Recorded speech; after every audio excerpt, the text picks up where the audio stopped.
Welcome to Sweat Your Assets, a podcast boosted with practical wisdom to help you master your personal and financial growth. I'm Alessandro Baroni, and in today's episode number 3, we read Tariq Fancy's open letter titled, The Secret Diary of a Sustainable Investor, published in August 2021. I learned about Tariq's experience in sustainable investing thanks to Professor Damodaran's analysis on ESG investing titled, The ESG Movement, The Goodness Gravy Train Rolls On. Tariq's constructive criticism of the ESGs is worth considering if you are interested in impact investing and climate change. Enjoy the episode. The Secret Diary of a Sustainable Investor by Tariq Fancy. August 2021. This essay shares how my thinking evolved from evangelizing sustainable investing for the world's largest investment firm to decrying it as a dangerous placebo that harms the public interest. It's not short. But this topic is critically important. It lies at the heart of how we reform capitalism to address important environmental and social challenges with concrete action. I challenge business leaders who have advocated the ideas I question below to offer a serious rebuttal. We're running out of time. We can no longer afford to answer inconvenient truths with convenient fantasies. How the system works. My father-in-law passed away at a hospice on a cold, dreary Sunday morning in March 2019. His brutal 2.5-year battle with colorectal cancer reached its tragic conclusion. In his final days, and what now feels like a movie scene in my head, he reiterated to me his advice to travel less and focus more on family. After a quick Muslim burial and a couple of days with my wife and grieving family members, I left directly from a memorial event in his honor for the airport, sprinting through the terminal with my carry-on to just barely catch a red-eye bound for Zurich. The next morning, after overdoing it with 3 espressos to combat the lingering grogginess of jet lag, I took the stage at BlackRock's annual conference for Swiss clients, suited, booted, and sufficiently caffeinated to wax lyrical about the most exciting growth area in financial markets today, sustainable investing. Also known as impact investing, responsible investing, ethical investing, and environmental, social, and governance, ESG, investing, this area of finance makes you feel good. It's based on the premise that in addition to getting a solid market return on your investment also makes the world a better place. This premise is what lured me to join BlackRock to begin with. We left immediately after the conference to catch BlackRock's private plane for Madrid, where we would perform the same rigmarole at the annual Iberia conference the following morning. As a group of us trundled across the Zurich airport tarmac in a small, cramped shuttle bus, Larry turned to me. So now that we finally have a minute, what's the latest? The first time I met our CEO, Larry Fink, was in 2017 in his office at BlackRock's global headquarters on East 52nd Street in Manhattan. Known simply as Larry within the firm, he made my job interview into a natural and flowing conversation. I instantly appreciated him as being different from other senior financial executives I had met before. Despite having led BlackRock from a startup in 1988 to the world's largest asset management firm in under 30 years, he had the kind of healthy sense of self-doubt and fear of hidden risks that you'd expect from someone who began their career as a bond trader, making a living understanding the risks of lending money to others. A comment he once made at an internal offsite for senior executives stuck with me. It's not the risks that we're talking about that I worry about. It's the ones we're not talking about. As a former bond investor myself, I knew he was right. It's usually the risks we're not thinking about that creep up and cause us problems. But his sensible caution seemed perfectly balanced with a burning desire to be ahead of the curve against the industry, not least by expanding earlier than competitors into growth areas such as passive index investing and financial technology. I recall telling my wife about that first conversation in Larry's office. He and I had agreed early on that her birthplace, Dubai, is generally overrated as a place to visit. Doubts appeared on her face. Then he shared that the first thing he did when he arrived at the office each morning was to call his wife. Her face brightened, and finally we discussed how BlackRock was uniquely positioned to lead the world in the direction of a more sustainable version of capitalism. Her millennial eyes sparkled yet more. Larry's leadership on sustainable investing was cemented in 2018 when, in his annual letter to the CEOs of the world's largest corporations, this time titled A Sense of Purpose, he introduced the idea that successful companies needed to serve a social purpose. As Andrew Ross Sorkin put it in the New York Times, Fink informed business leaders that companies needed to do more than make profits. They need to contribute to society as well if they want to receive the support of BlackRock. It wasn't the first time someone had said it, but it was the first time that someone whose firm managed over $6 trillion in assets had said it. And thus, it got the reaction it deserved in the business world, bringing prescience to Ross Sorkin's prediction that it may be a watershed moment in the debate about the future of capitalism. It was my second week on the job. The resulting roar of approval, some vocal critics, and a general buzz amongst the global elite was deafening. Soon after, Larry became in some ways the de facto leader of a new worldview that purpose and profits are not in conflict and that companies need to serve society rather than just their shareholders in order to prosper. "Watch your step," said a cheerful attendant as I stepped up onto the Gulfstream G550 that was taking us to Madrid. There was an interesting cast of characters aboard the jet that night in Zurich, a smaller subset of whom accompanied us on a much longer flight back to New York the following day.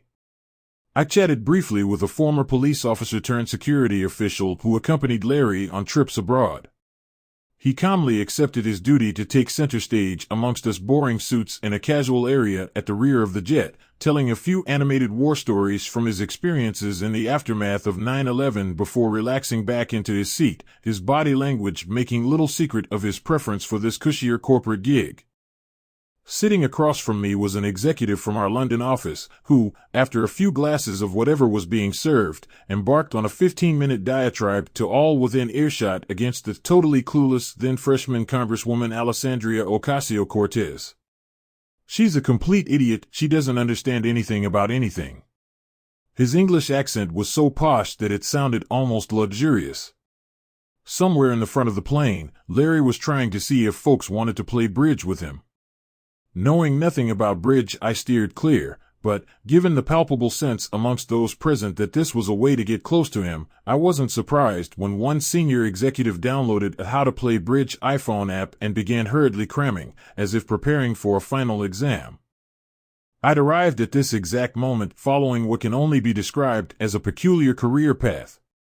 After years of living someone else's dream, following a well-trodden path from a good school to an investment banking job to a cushy senior role at a private investment firm, I mustered the courage to leave the industry altogether to plow my savings into Rumi, an education technology nonprofit I founded to bring free digital learning to the unlucky folks on the wrong side of the digital divide. The decision to jump ship just as I entered my prime earning years thoroughly baffled some of my former colleagues. One of them asked me to explain the decision to him multiple times, and literally the same words, but slower, as if I were a foreign language teacher helping him learn a new dialect. But when BlackRock came knocking with an offer to return to Wall Street, I knew I had to do it. BlackRock was then and remains today the world's largest investment firm. At the end of June, it had $9.5 trillion under management and was closing in on what the Wall Street Journal called the once unthinkable $10 trillion in assets. Managed well, that kind of firepower could create far more positive impact for the world than possible running Rumi. So I found a replacement and returned to the world of New York finance once more. I vividly remember a conversation I had on the plane that night with two senior members of our iShares team. Through its iShares brand, BlackRock is the 500-pound gorilla in the exchange-traded funds (ETF) space, a marketplace of low-fee investment products that mechanically track market indexes such as the S&P 500. We had just launched a new range of sustainability funds, including a series of low-carbon ETFs. It offered investors the chance to get market-rate returns while tilting the underlying investments toward companies with lower carbon emissions footprints. To BlackRock, it provided the opportunity for differentiation, including a bump in what were otherwise plummeting fees as competition had grown in recent years. The How to Play Bridge app executive was growing agitated. "All they need to know is that it has a lower carbon footprint. They should do it to fight climate change," she repeated.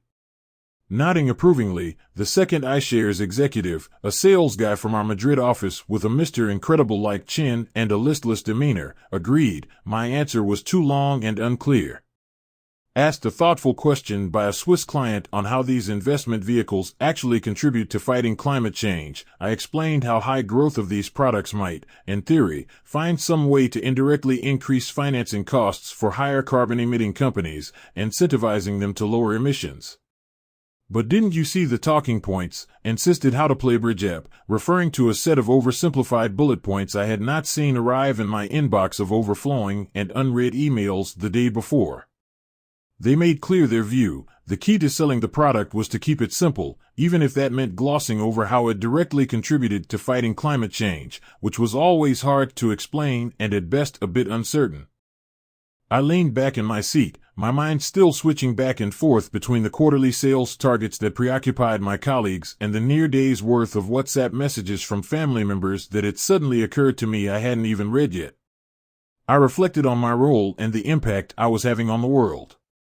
Naturally, it seemed a bit bizarre to be flying around on a private jet in order to hawk, of all things, low-carbon investment products. But I was nothing if not practical and had come to believe that the emissions we could reduce with our size and influence would far more than offset the small costs to create and distribute these products. I sincerely believed that while sustainable investing was not perfect, it was a step in the right direction in the critical question of how business and society should intersect in the 21st century. Unfortunately, I now realize that I was wrong. If the COVID-19 pandemic has taught us one key lesson, it's that we must listen to the scientific experts and address a systemic crisis with systemic solutions. Reacting instead with denial, loose half measures, or overly rosy forecasts lulls us into a false sense of security, eventually prolonging and worsening the crisis. And yet Wall Street is doing just that to us today with the far more dangerous threat posed by climate change, craftily greenwashing the economic system and delaying overdue systemic solutions, including those intended to combat rising inequality and the insidious political risks it creates.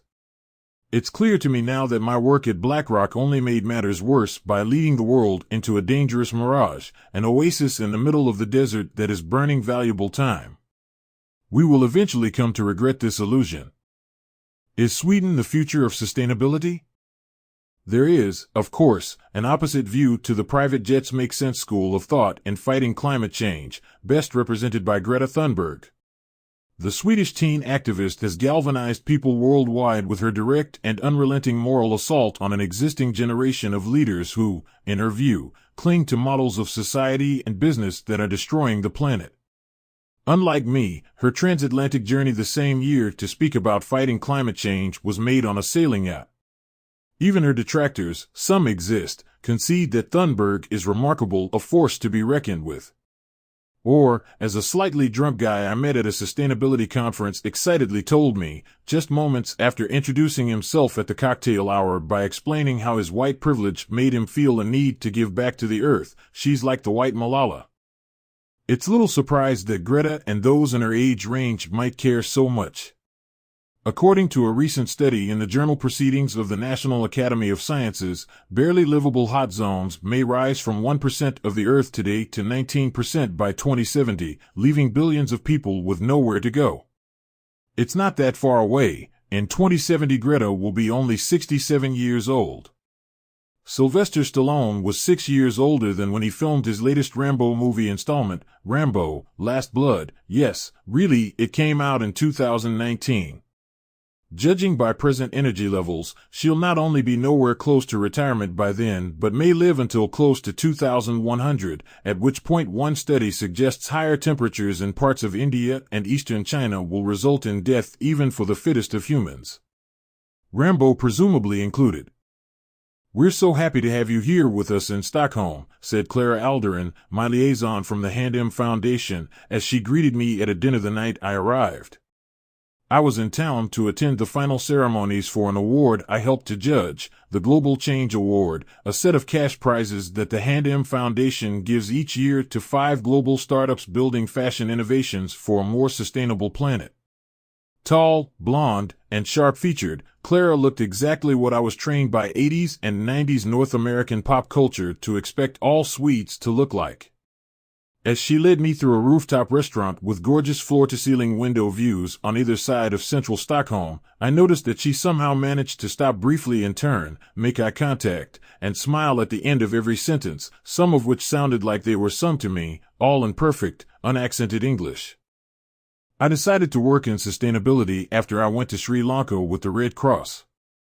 I think there's this thing when you're young and you just explore the world outside of you. And you realize you're a part of it. Then I developed an interest in trade and where the products we have in Sweden come from. She had a certain idealism common amongst the growing throngs of young people working in sustainability these days.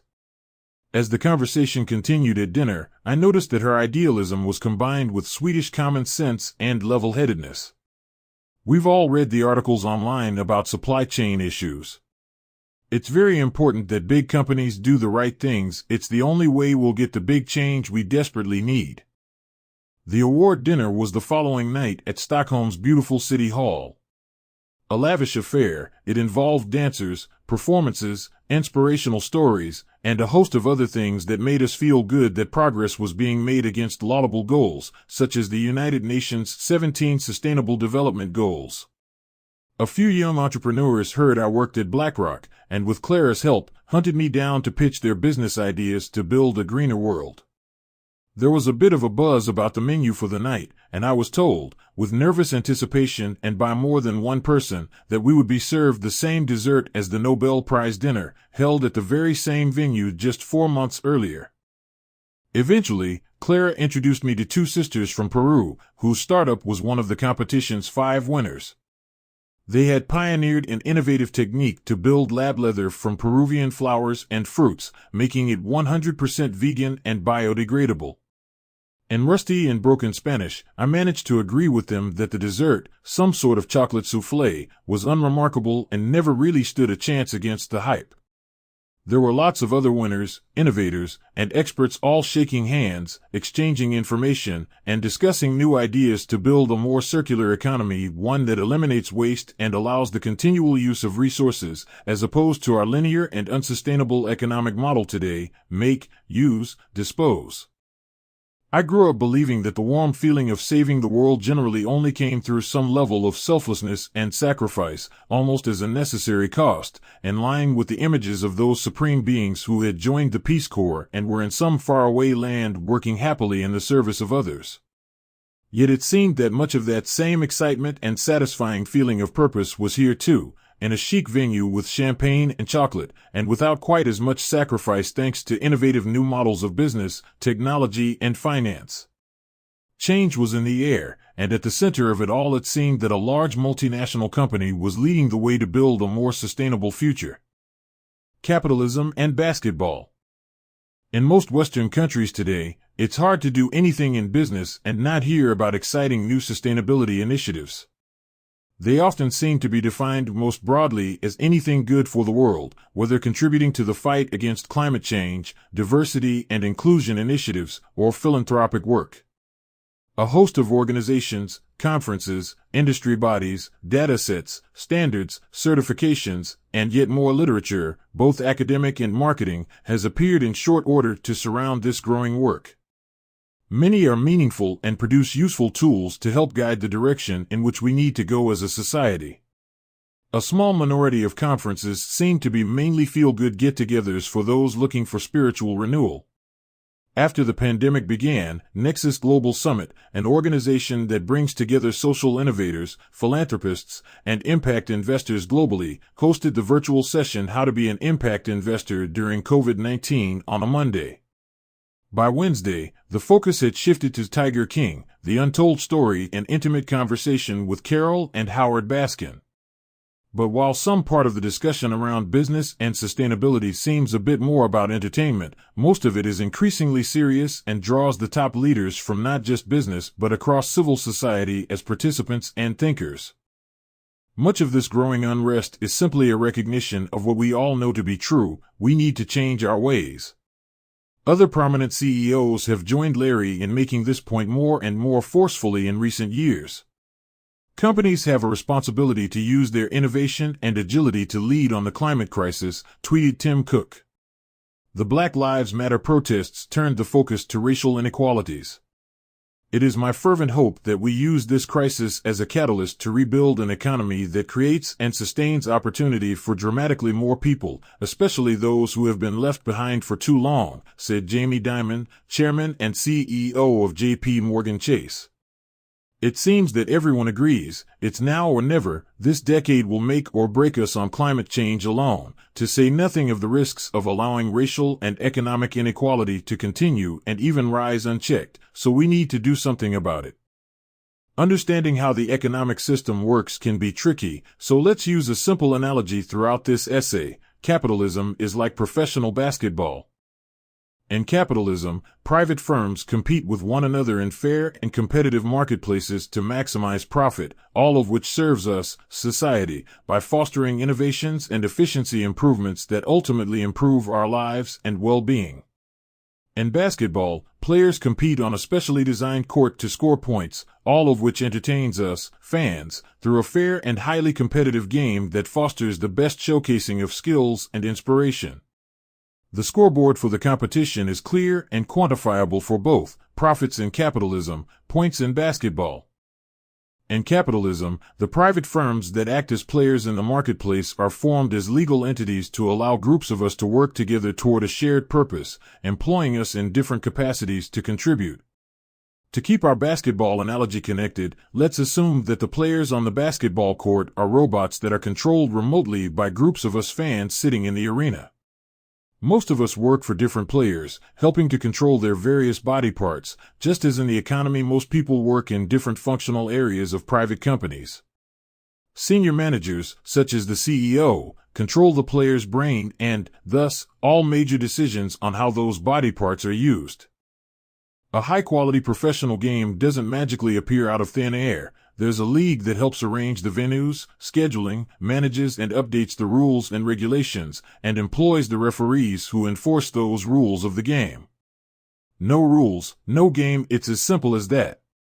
Similarly, nothing exists in a capitalist society without a government to create the preconditions for private firms to compete and safely innovate, devising rules and regulations around private competition in a way that serves the long-term public interest, defining laws on everything from contracts to intellectual property to data privacy, managing court systems to handle disputes, and enforcing the laws on a daily basis.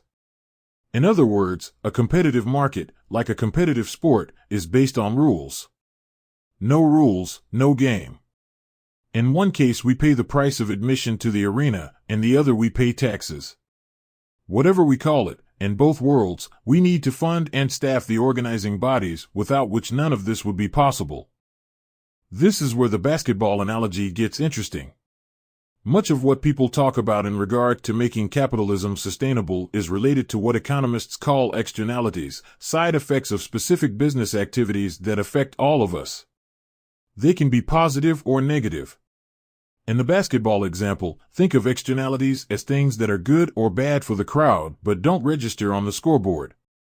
A negative externality might be when one of the players jumps into the crowd to retrieve a loose ball and ends up seriously injuring a few fans, and that player's dogged pursuit of points they take on careless risks that endanger bystanders. In our economy, pollution is an example of a negative externality, an undesirable side effect from an industrial process for private profit that we, the broader public, did not choose to incur, but for which we collectively bear the consequences. With some highly dangerous and fast accumulating negative externalities, such as rising greenhouse gas emissions, the threat is becoming near existential, a bit like players engaging in behavior that somehow damages the foundation of the entire arena. Too much of this endangers not just the game but the venue that is required to host it in the first place. By contrast, a positive externality in basketball might be Steph Curry's off-the-court personality. Aside from any points he scores, he has the positive side effect of being a likable role model for youth that engages in social and charitable work. In our economy, an example of a positive externality might be the private development of free software that creates side benefits for others, such as Google Maps, used anonymously. In capitalism, the firms who compete are all technically owned by us, the public. This includes people who don't think they own anything, whether the lending that a commercial bank does with the deposits in someone's savings account or the investment portfolio of a pension plan managed on someone else's behalf. Almost everyone has an indirect stake in various private endeavors. This is a bit like saying that the robot players on the basketball court don't just employ most of the fans in the arena. Indeed, they were also built and are owned by the fans. Some fans own lots of shares in lots of players, whereas others own next to nothing, but ultimately the fans in the arena own all of the players. But that leads to an obvious question: if society owns them, shouldn't we be able to control them and rein in their most dangerous and damaging negative side effects? We wouldn't just sit by and watch as robot players we owned and controlled started recklessly harming us, the fans, in a basketball arena. So how is it possible that we allow private firms engaged in market competition to contribute to climate change, evade taxes, and a host of other activities that most of us agree are undesirable? This is a point best addressed by Leo Strine, until recently the Chief Justice of the Supreme Court of Delaware and, per the New York Times, perhaps the most influential judge in corporate America over the past decade. In his view, the CEOs and the boards of large companies in the cockpit have a role to play, but they ultimately take direction from an even more powerful group, the owners, meaning, indirectly, all of us. But if you don't remember voting the shares in your retirement accounts recently, or picking a CEO and approving their strategy, you're not alone. Most stock today is not held directly by mom-and-pop investors. We have sports agents that act as owners of the robot players on all of our behalf. This gives them the right to vote on hiring, firing, and directing the CEOs who control the players' actions on the court. Hence, Strine's path to a fair and sustainable capitalism goes right through these sports agents, called institutional investors. These agents wield over 75% of shareholder voting power. BlackRock is the largest of them, the super agent that invests more in players than anyone else, mainly through controlling our retirement savings. But as our agent, BlackRock can't just do whatever it wants with everyone's savings. We, the owners, trust them, the agents, to control and supervise our property, and as such, they legally owe us what's called a fiduciary duty to act in our best interests. This is BlackRock's first operating principle, which states that your goals are our goals. But what does it actually mean to invest someone's assets according to their best interests? What are you looking to achieve with investments made on their behalf? Put another way, if you're sports agent Jerry Maguire, what are you hiring the senior managers that control these players for their ability to do for us? The voice of the late economist Milton Friedman has dominated this question for the last half-century. In his seminal 1970 essay entitled "The Social Responsibility of Business is to Increase Its Profits," he argued that a corporate executive is an employee of the owners and that their primary responsibility is to maximize shareholders' profits. Since profits are to capitalism what points are to basketball, the Friedman Doctrine, which has come to dominate and define Western shareholder capitalism, has led us to spend decades creating and training basketball players from the ground up to focus on a scoreboard that measures one thing only: points. And our agents, like BlackRock, who act as the owners of the players on our behalf, have spent decades training and directing those players to be point-scoring machines. Indeed, they've consistently hired the pilots in the cockpit based on their ability to do one thing: score points. Not only that, but we pay them directly linked to how many points they score and give them handsome bonuses for hitting high-point targets. To deal with a competitive economy, we build winners. That put our work at BlackRock in a curious position. We owned over 5% of nearly all of the companies traded on the S&P 500 market index, giving us an extraordinary amount of power. And besides our legal obligation to do so, we had also made an explicit promise to our clients to focus on generating investment profits. BlackRock's second operating principle: we're passionate about performance. Like all other large and successful investment managers, we wanted our players to put points on the scoreboard. At BlackRock, our portfolio managers, who made the actual buy-sell decisions and managed the investments, were in turn paid based on their investment performance, which of course was driven by profits, meaning points scored. Unfortunately, many things that are lucrative are also bad for the world. There's a reason that Exxon pollutes and Facebook tries to addict us to their apps. It makes money. In the face of this unfortunate reality, we led the way in popularizing a new and optimistic view that companies with better performance on environmental and social issues would enjoy larger profits in the long term, as there was no disconnect between purpose and profits. It was kind of like saying that good sportsmanship in basketball is not at odds with scoring points. Just look at Steph Curry. But it was more than that. We argued that companies that embrace sustainability early create more profit for shareholders over the longer term, which is a bit like saying that good sportsmanship on the court is linked with eventually scoring more points as a result. Larry's 2018 annual letter made explicit the call for better sportsmanship. Society is demanding that companies, both public and private, serve a social purpose.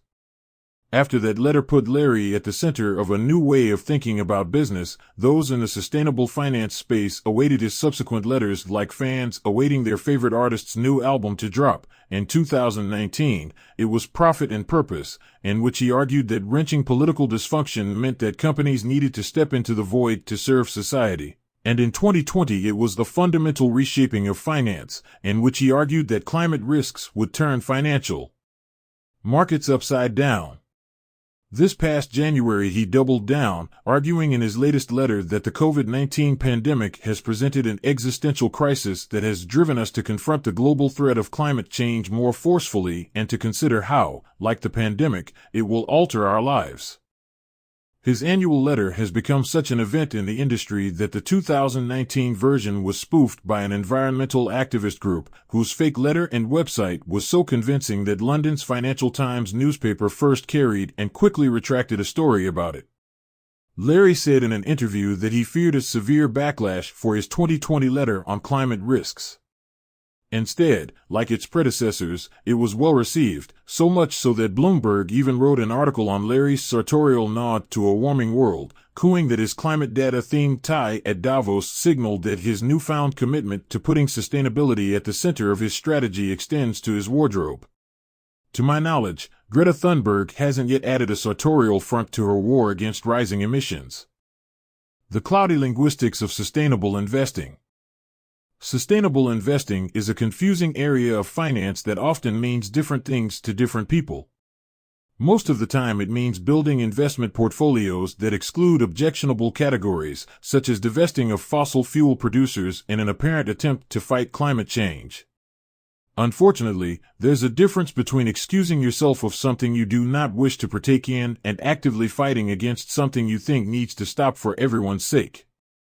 Divestment, which often seems to get confused with boycotts, has no clear real-world impact since 10% of the market not buying your stock is not the same as 10% of your customers not buying your product. The first likely makes no difference at all since others will happily own it and will bid it up to fair value in the process, whereas the second always matters, especially for a company with slim profit margins and high fixed costs. If it's not obvious why there's little real-world impact, think of it this way. If your sports agent sells your interest in a dirty player who is known for recklessly endangering fans, but that player remains on the court under new ownership, have you really made any difference? Since the early 2000s, many investors have moved past divestment to faster-growing areas of sustainable investing, such as a newer focus on impact and ESG, environmental, social, and governance products, all with a general goal of leaning toward or even creating positive and often measurable social impact alongside strong financial returns. Green bonds, where companies raise debt for environmentally friendly uses, is one of the largest and fastest-growing categories in sustainable investing, with a market size that has now passed $1 trillion. In practice, it's not totally clear if they create much positive environmental impact that would not have occurred otherwise, since most companies have a few qualifying green initiatives that they can raise green bonds to specifically fund while not increasing or altering their overall plans. And nothing stops them from pursuing decidedly non-green activities with their other sources of funding. Imagine a basketball player letting certain socially motivated sports agents claim credit for their more sportsmanlike activities. Could we be sure that this was increasing their overall clean play? Another red-hot area in sustainable investing allows investors to own baskets of more responsible stocks. As Larry pointed out in his January 2021 letter, from January through November 2020, investors in mutual funds and ETFs invested $288 billion globally in sustainable assets, a 96% increase over the whole of 2019. Since ESG products generally carry higher fees than non-ESG products, this represents a highly profitable and fast-growing business line for BlackRock and other financial institutions. Imagine these as an agent helping you own shares in a group of players that are on average more sportsmanlike and may do extremely well if good sportsmanship does indeed help score more points in the future. Since such products own some percentage less of polluters and low ESG shares than the relevant market benchmark, the underlying theory of change behind these tilts is the same as divestment. Trillions of ETFs that adhere to this form of soft divestment just aggregate into some fractions worth of de facto market divestment. But because they collect baskets of shares already traded in public markets, investing in such a fund does not provide additional capital to more sustainable companies or causes. A series of other sustainable products across the spectrum of financial assets, from debt to equity, public to private, have all grown in recent years, all with similar promises to also satisfy societal needs in the pursuit of profit, often even measuring a second social bottom line. In other words, lots of sports agents have recently started selling lots of new products, all looking for our business and offering to get us more exposure to the good players and their actions, the more sportsmanlike ones that are not just competing well, but doing so without creating a host of negative side effects for us. They even increasingly find ways to carefully measure some of this good sportsmanship so you feel good about how your money is invested. The best-known market standard for impact investing thus far likely comes from the Rise Fund, a groundbreaking $2 billion impact investment vehicle that is managed by the TPG Group, a San Francisco-based private equity firm with close to $100 billion under management. According to the New York Times' Ross Sorkin in 2017, Bill McGlashan, the Rise Fund's founder, more resembles a Buddhist monk than a cigar-chomping banker in pinstripes. In an Icarus-like rise and fall, McGlashan momentarily ascended to near-pope status in the impact investing world, appearing complete with Buddhist prayer beads and African woven blankets at conferences where aspiring changemakers marveled at his newfound focus on social good before being implicated in the college bribery scandal and then fired by TPG in 2019. I met Bill at his office in San Francisco in 2016, when I was first starting to explore the sustainable investing industry. He had neither reached nirvana yet nor acquired its trappings, so more resembled a standard private equity guy in a suit, complete with the obligatory desire to appear far more interesting than that, something made clear to me the third time he name-dropped U2 frontman Bono, with whom he was in the process of creating the Rise Fund at the time. McGlashan gave me a pitch of what would later be described by the Financial Times as his attempt to save capitalism. We think we can take this beast called capitalism and help to direct it in a way that is productive. Leaving aside whether or not the fundraise would be successful and create real impact or not, I wondered to myself, a $2 billion fund may be enough to bump Carol Baskin for a keynote spot at the next flashy social innovation event, but is it enough to make a difference if the majority of the global economy, with nearly $6 trillion in private equity alone and some $360 trillion of global wealth overall, 3000x and 180,000x times larger, respectively, continue operating business as usual? The Rise Fund seemed like an ambitious effort that could help, but was ultimately a drop in the bucket against a tidal wave that was going in the opposite direction. Addressing that larger tidal wave seemed like the real place that capitalism could in theory be saved. Accordingly, while new green funds and products represent greater near-term profit potential, much effort in the industry is also focused on the idea of integrating ESG considerations into that existing tide, which for many seems to be a proxy for overlaying purpose onto traditional models to extract profits. Given the boundaries of fiduciary duty, however, in most jurisdictions it can only be done if it helps, or at least doesn't hurt, investment profits, meaning, per BlackRock's first operating principle, you can't forego profits with someone else's money, even if you think it's for a good cause. And therein lies today the glowing promise of ESG integration in the industry. It offers better ways to pick out the more sportsmanlike players, and since those characteristics are now believed to eventually lead to scoring more points, this is a win-win for purpose and profits both. The Principles for Responsible Investment, a United Nations-supported initiative, has over 2,000 signatories representing over $80 trillion in investment assets that consider ESG factors in just this way. Unfortunately, there's no clear definition of what that means, and much of it is believed to be a surface-level, box-ticking compliance activity. In late 2017, BlackRock revamped its sustainable investing efforts and doubled down, hiring a talented former senior Obama administration official as the new global head of sustainable investing and myself as its chief investment officer, CIO. Given the more applied focus of a CIO role at an investment firm, I led the effort to incorporate ESG activities across all the firm's investment activities. This was exactly where I wanted to focus, if we were successful in showing how we could invest trillions of dollars across different strategies and geographies in a way that achieved strong profits while also creating better environmental and social outcomes, the rest of the industry would follow, reforming capitalism in the process. In 2019, CEOs from the U.S. Business Roundtable, which represents nearly 200 companies such as Apple, J.P. Morgan Chase, Pepsi, and Walmart, broke with Friedman's view that only shareholders mattered, advocating a new focus on stakeholders, such as employees, communities, and the environment.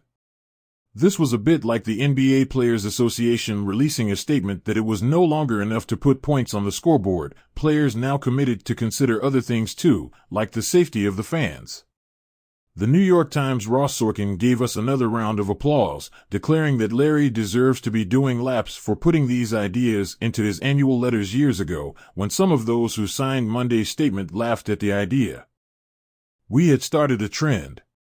Unfortunately, the view from the inside was different. 2. Why we can't rely on good sportsmanship.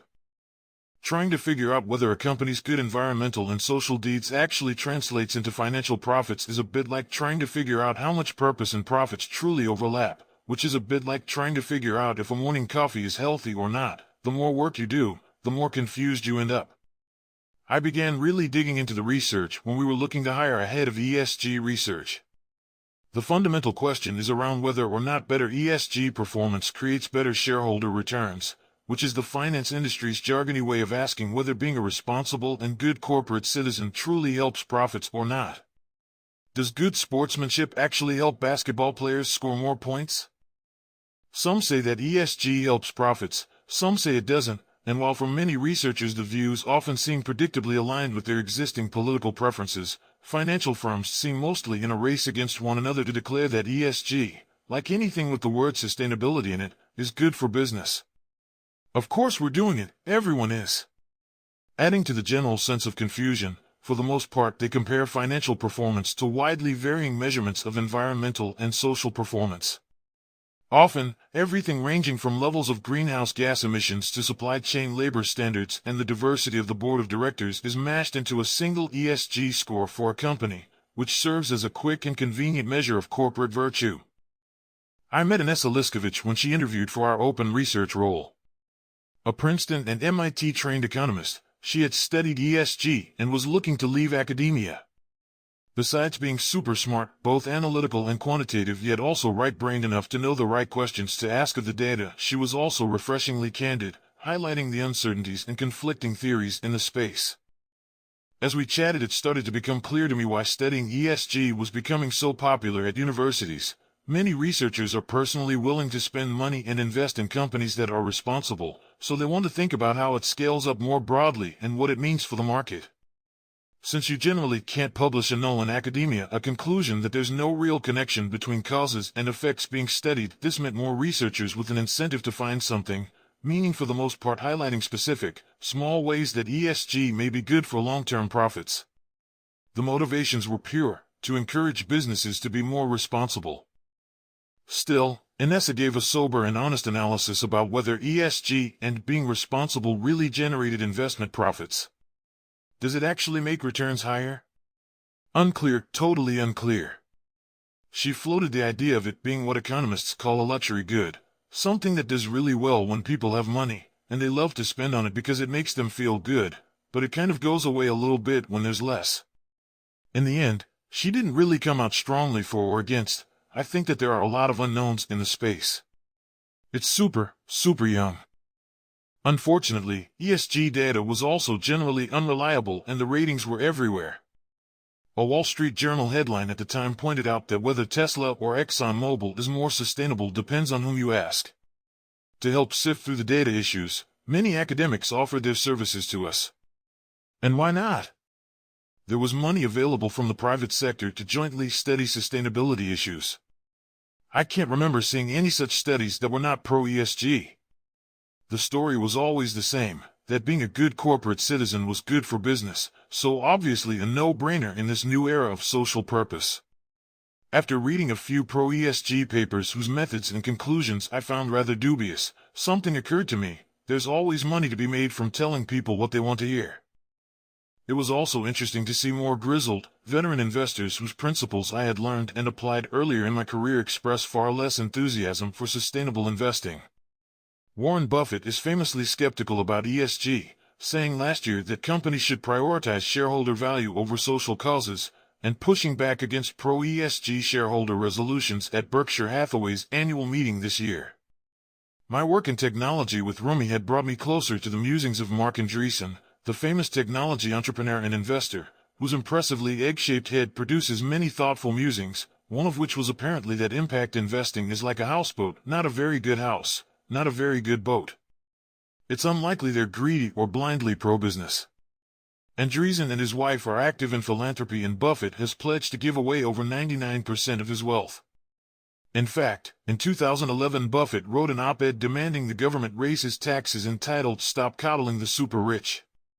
Even so, he didn't seem to be on this newly fashionable good sportsmanship leads to profits bandwagon. The marketing and salespeople at BlackRock were all about ESG, they couldn't get enough of it. The portfolio managers were often the opposite, many of them wanted to pass the ESG test and be left alone. In one chat with a portfolio manager of stocks, I noticed that his subtle dismissal of the latest research declaring ESG data is a godsend had a thou doth protest too much air to it.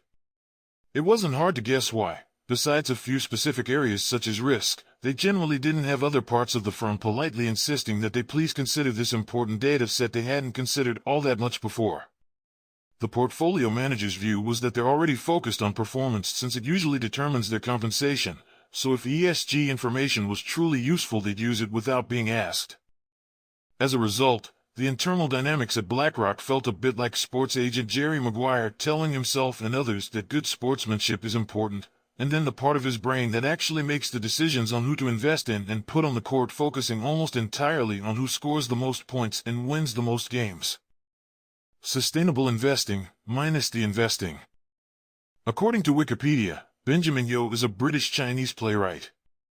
His play Yellow Gentleman, which was his third work to premiere in London, received 4 stars from Time Out. Yeo's account of the immigrant experience of Tommy's journey from Malaysia and his acceptance into the social world of the 1960s is cleverly played off against the generational conflict.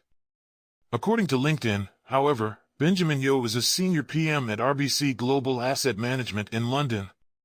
They're both the same person, though fortunately his less interesting day job doesn't pollute the extracurricular exploits that form the basis of his Wikipedia entry.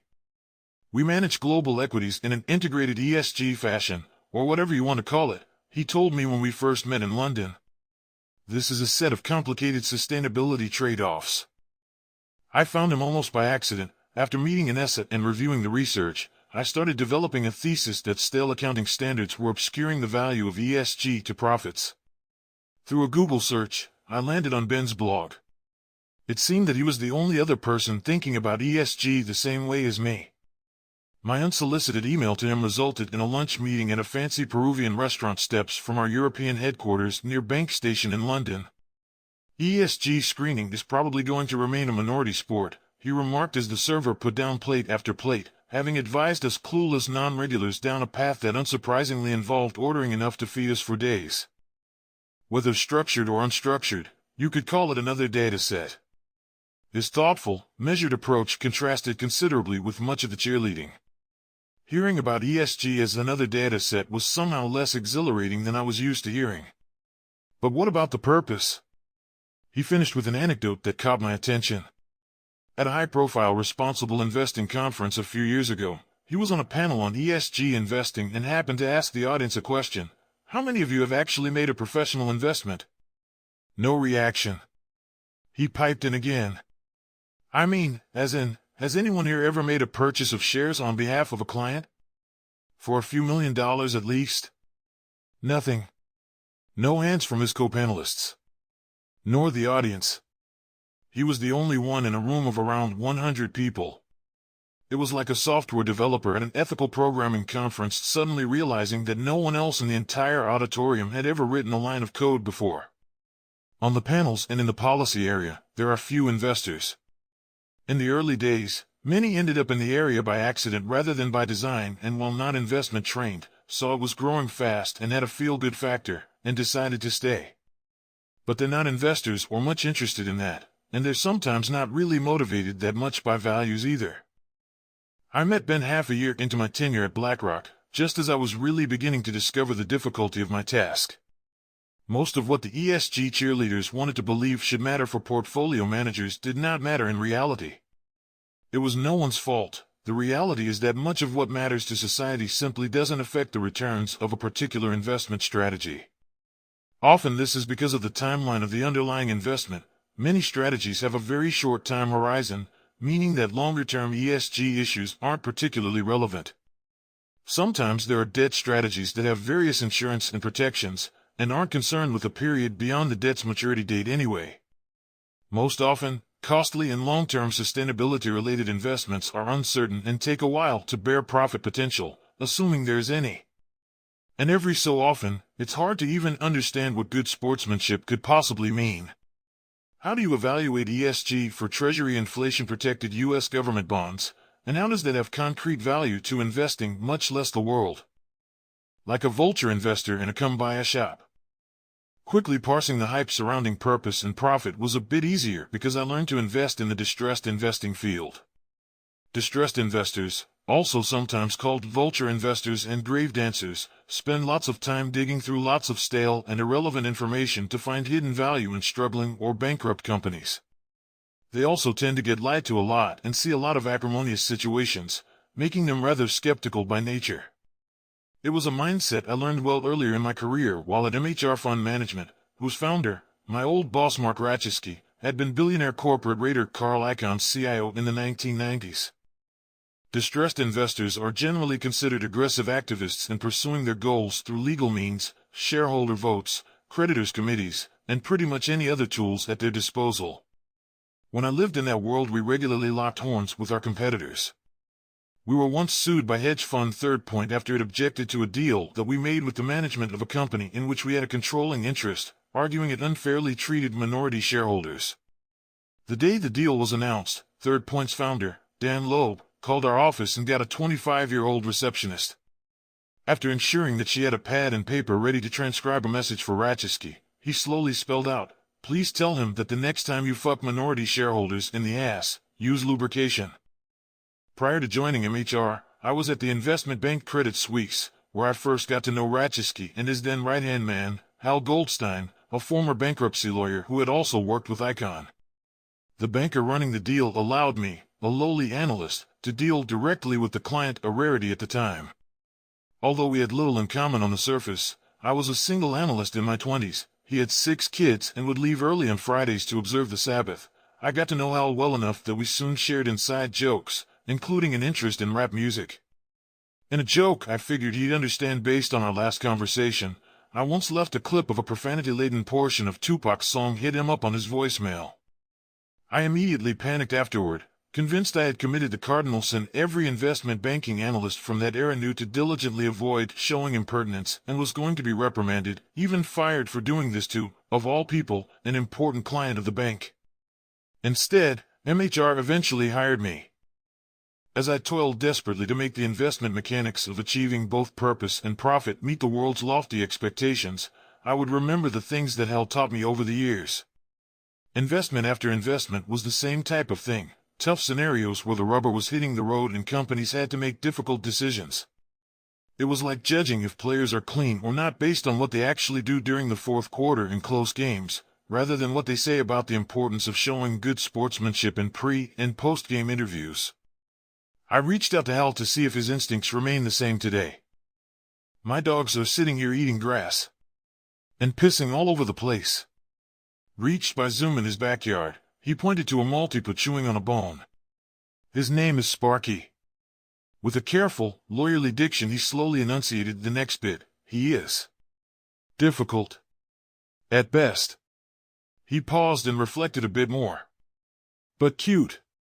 As he balanced an iPad on his lap, whilst sat beneath a children's playground that his youngest, who is 17, understandably hasn't used in years, he paused intermittently to evaluate whether or not the spitting rain of the clouds that had recently appeared overhead were reaching him. The mission of the corporation is supposed to be to make money for the shareholders, right? He got to the point for a reason. The vast majority of large U.S. companies are incorporated in Delaware, which is perceived as shareholder-friendly and where the courts have been clear that a corporation's reason for existence is to serve shareholders. As Nell Minow writes in the Harvard Law Forum for Corporate Governance, the foundation of capitalism is strict adherence to fiduciary obligation, the punctilio of an honor the most sensitive, per Justice Benjamin Cardozo in Meinhardt v. Salmon. This adherence to fiduciary obligation gives credibility to capitalism by addressing the agency cost risk of entrusting money to others. In addition, shareholders get to vote on who sits on a company's board and thus can hire and fire the CEO and management. But don't forget the business judgment rule, Hal piped in, responding to his own question. They'll be protected for making decisions that cost money but are good for the world as long as they have enough information, legal advice, and a strong rationale. According to the idea of shareholder primacy, good sportsmanship is okay, but only if it benefits owners, who, through our sports agents, demand points. As an example, a CEO may decide to reduce her company's carbon footprint, but she can't do so because it's fair or the right thing to do. It has to be justified in terms of shareholder interests. As we dug deeper on this, it became clearer and clearer how constricting this is, and how unlikely it is that good sportsmanship can be defined, measured, and justified often and on a large enough scale to make a major difference on key social issues, ones where neutral or bad sportsmanship wins games. Still doesn't make any sense to me. Hal eventually blurted out. Listen, you know it's a marketing gimmick. He waited for a response. You know it. We all know it. Importantly, he was not necessarily saying that corporations are lying about their commitments to purpose, but rather that since it had to be neutral to positive for shareholder interests, it had to serve some function of the business and the long-term profit machine. And that function was, most likely, marketing. The question always remains, are we helping the company? And helping the company could just be marketing helping the company, rather than substantively helping the company.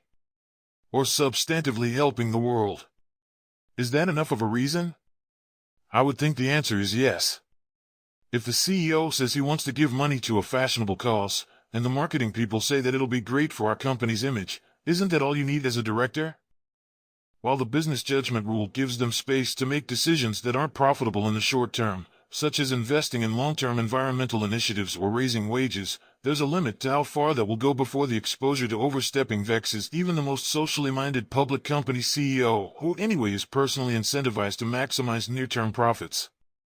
Emmanuel Faber, who made sustainability a key pillar of his strategy as CEO of European food giant Danone, learned this the hard way in March, when he was ousted by activist shareholders for a lagging share price.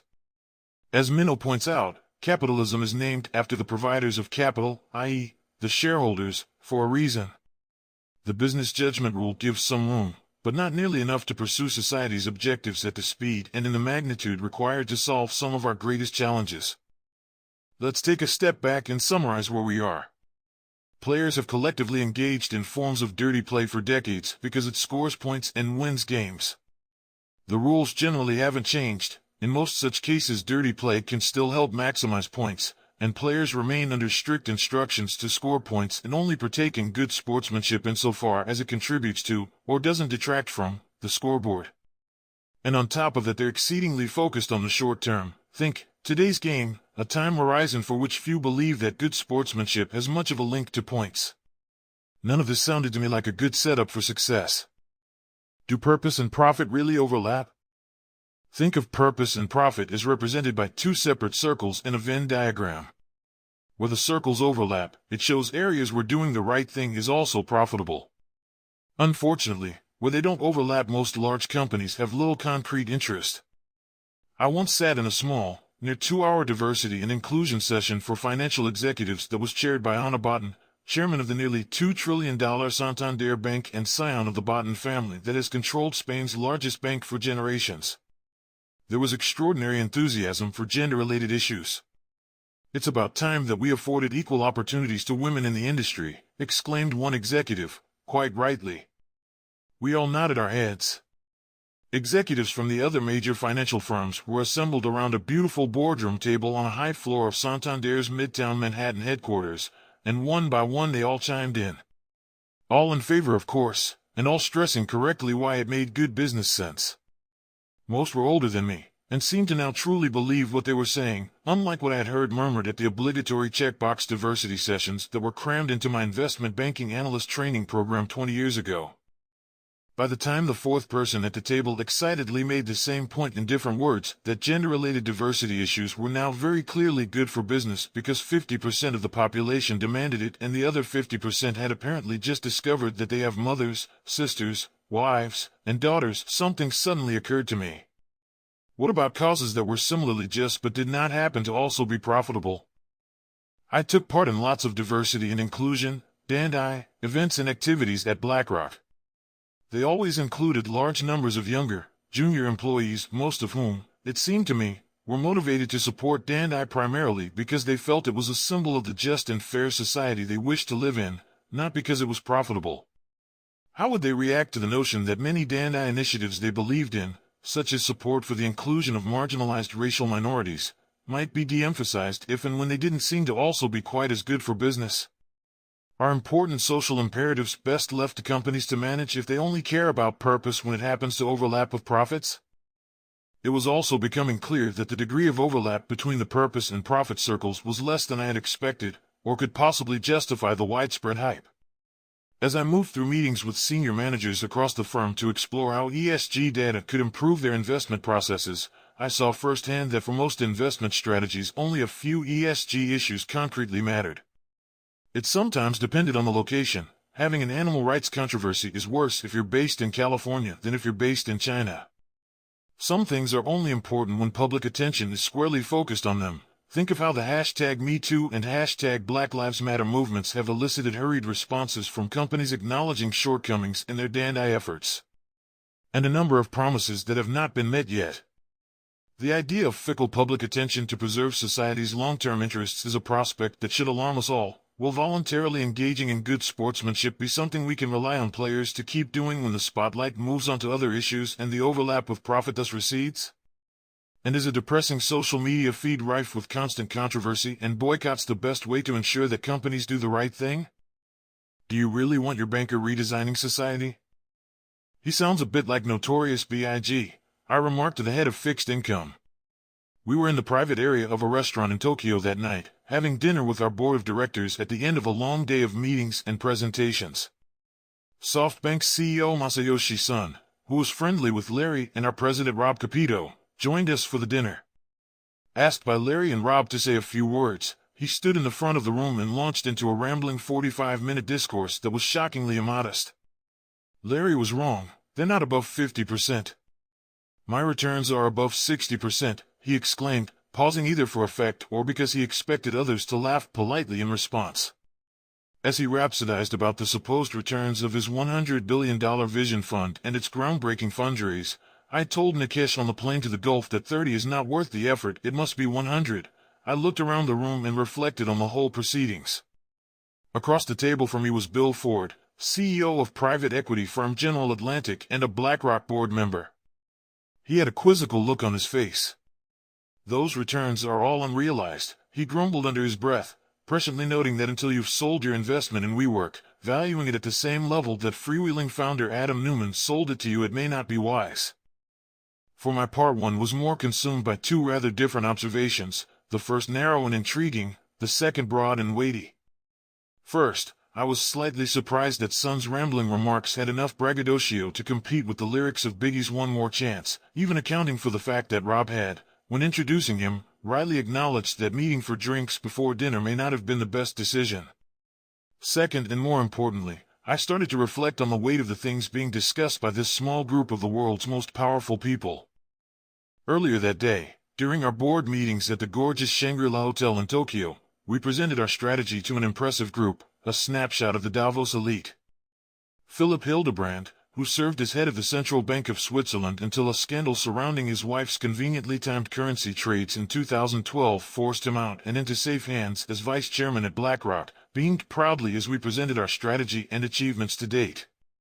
Hildebrand had put up his hand to serve as senior sponsor for this particular area and was rather taken by the symbolism of what we were doing. We can show how finance can play a constructive role for society, Gus, the former central banker, who had a particular affinity for achievements that he could whisper to French President Emmanuel Macron and a host of other impressive-sounding European grandees. Left unasked in all of the board activities in Tokyo was a simple question that I mulled over as Masa-san continued a rap battle against no one in particular on the mic that night. Was this where such discussions should be occurring in the first place? The size and scale of our efforts could make a major difference in driving key societal outcomes. But at such a critical time, should such important decisions for democratic societies be left to occur in a private forum like this, with decision-makers whose financial interests may not line up with the long-term public interest? There were times that I felt like Thomas Jefferson. So said Johnson & Johnson's CEO Alex Gorski, who led the drafting of the U.S. Business Roundtable, BRT's groundbreaking statement on stakeholder value.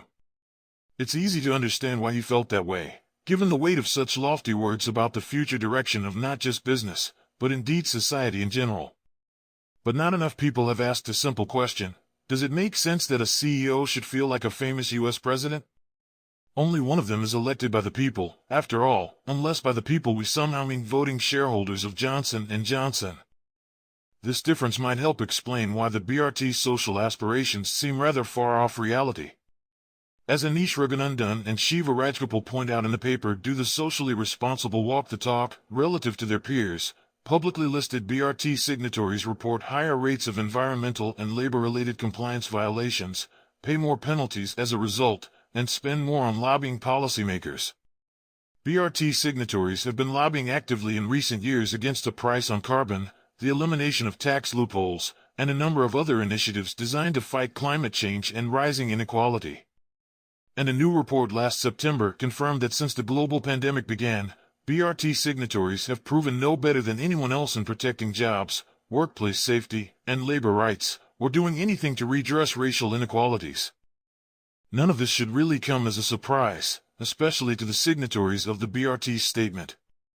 From top to bottom, from CEO compensation to divisional budgeting and P&L to managerial targets, structures, and incentives, we've built private firms from the ground up to do one thing really well: extract profits. The majority of America's largest companies today were founded after Milton Friedman's era of shareholder primacy began in 1970, and have thus developed into complex bureaucratic machines that are designed primarily to extract maximum profits for shareholders within the rules of the game. Think of it like levels of elite training to eventually play in the NBA. They're trained from their youth to score points, win games, and compete at the highest level. It turns out that a large, multinational profit-making machine that's built to do one thing really well operates exactly as we should expect it to. Between now and 2030, the stakes are so high that we should grant ourselves the right to be skeptical, even downright cynical, since we have to make this work. In light of that, the lazy prevailing attitude that ongoing discussions around stakeholder value are automatically steps in the right direction seems unwise. Given what we know about how the game is played, and the rate of progress we've seen over the last few decades, is it wise of us to spend the next decade treating life and death issues as if they're best left up to vagaries of good sportsmanship alone? A faster moving curve needs flattening. COVID-19. The Monday following the private jet conversation described at the beginning of this essay, I gave notice that I planned to leave the firm. Officially, my reason for leaving was due to very real family business issues I had to help with following my father-in-law's passing. Unofficially, I had also privately concluded that there was no point continuing in that role, trying to create real-world social impact through sustainable investing felt like pushing on a string. Anyway, Rumi's new free microlearning platform was promising, and provided a viable alternative to social media and its crack-like addiction engine. I knew I could do more for the world by making that freely available than I ever would selling a new green story atop the largely unchanged economic system that had led us into this crisis in the first place. So I returned to my hometown, Toronto, just months before the COVID-19 global sucker punch landed. My daily escape from sudden confinement at home came thanks to Ruff, a mixed border collie, German Shepherd and Siberian Husky mix who we adopted as a rescue puppy 5 years earlier. He demanded long and regular walks, which I happily obliged for my own sanity. Even before lockdowns, seeing his goofy, smiling face as he trotted excitedly down the street toward the park had a contagious effect on me and most passers-by. And fortunately, it was quite safe. Most folks at that point observed the rules around social distancing, in part because Toronto had suffered a major SARS outbreak 17 years earlier, but also because of the quick actions of policymakers, who determined at all levels of government, municipal, provincial, and federal, to take the threat pretty seriously. As March progressed, I noticed with each passing daily walk just how serious the city was. They were closing everything. It wasn't just restaurants and malls, even Ruff's favorite dog park was shut. While some of the decisions were ham-handed and seemingly arbitrary, one thing was clear: the experts who were advising our government did not think it wise to leave adherence up to the voluntary good graces of our better selves alone. So rather than relying on voluntary compliance to flatten the COVID-19 curve, our government actively ensured that lockdown measures were mandatory through forced closures and penalties. Those who didn't adhere to the rules endangered us all, so we were generally fine with stiff penalties that applied to anyone caught flouting the guidelines. The alternative to mandatory lockdowns was relying on individuals to be responsible. I recall receiving a WhatsApp forward of an image created by the Texas Medical Association that showed the relative danger of infection at different venues. Bars, which had just reopened in Texas, were the most dangerous on the list. I wondered how many people in Texas had seen this critical public information. Maybe 5%? 10%? And even if they did, many would still go and then take less precautions as the night wore on. Bars are hardly known for bringing out the most responsible behavior in their patrons. Fortunately, in places like Toronto and New York we didn't have to think about that. Someone in the government clearly had that graphic, probably received directly from the healthcare experts whose salaries our tax dollars fund. So rather than relying on others to circulate WhatsApp forwards, our policymakers decided for US, if we want to save lives and go back to normal sooner, bars should be closed for a period. The end. A second major feature of the lockdowns also stood out. There was a clear and pervasive idea that the rules applied to everyone.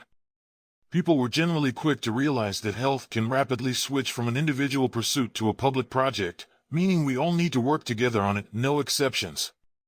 And the experts were clear about it. In a place like Toronto, adherence to social distancing needed to be systemic, meaning everyone, not just select groups of people who opted in.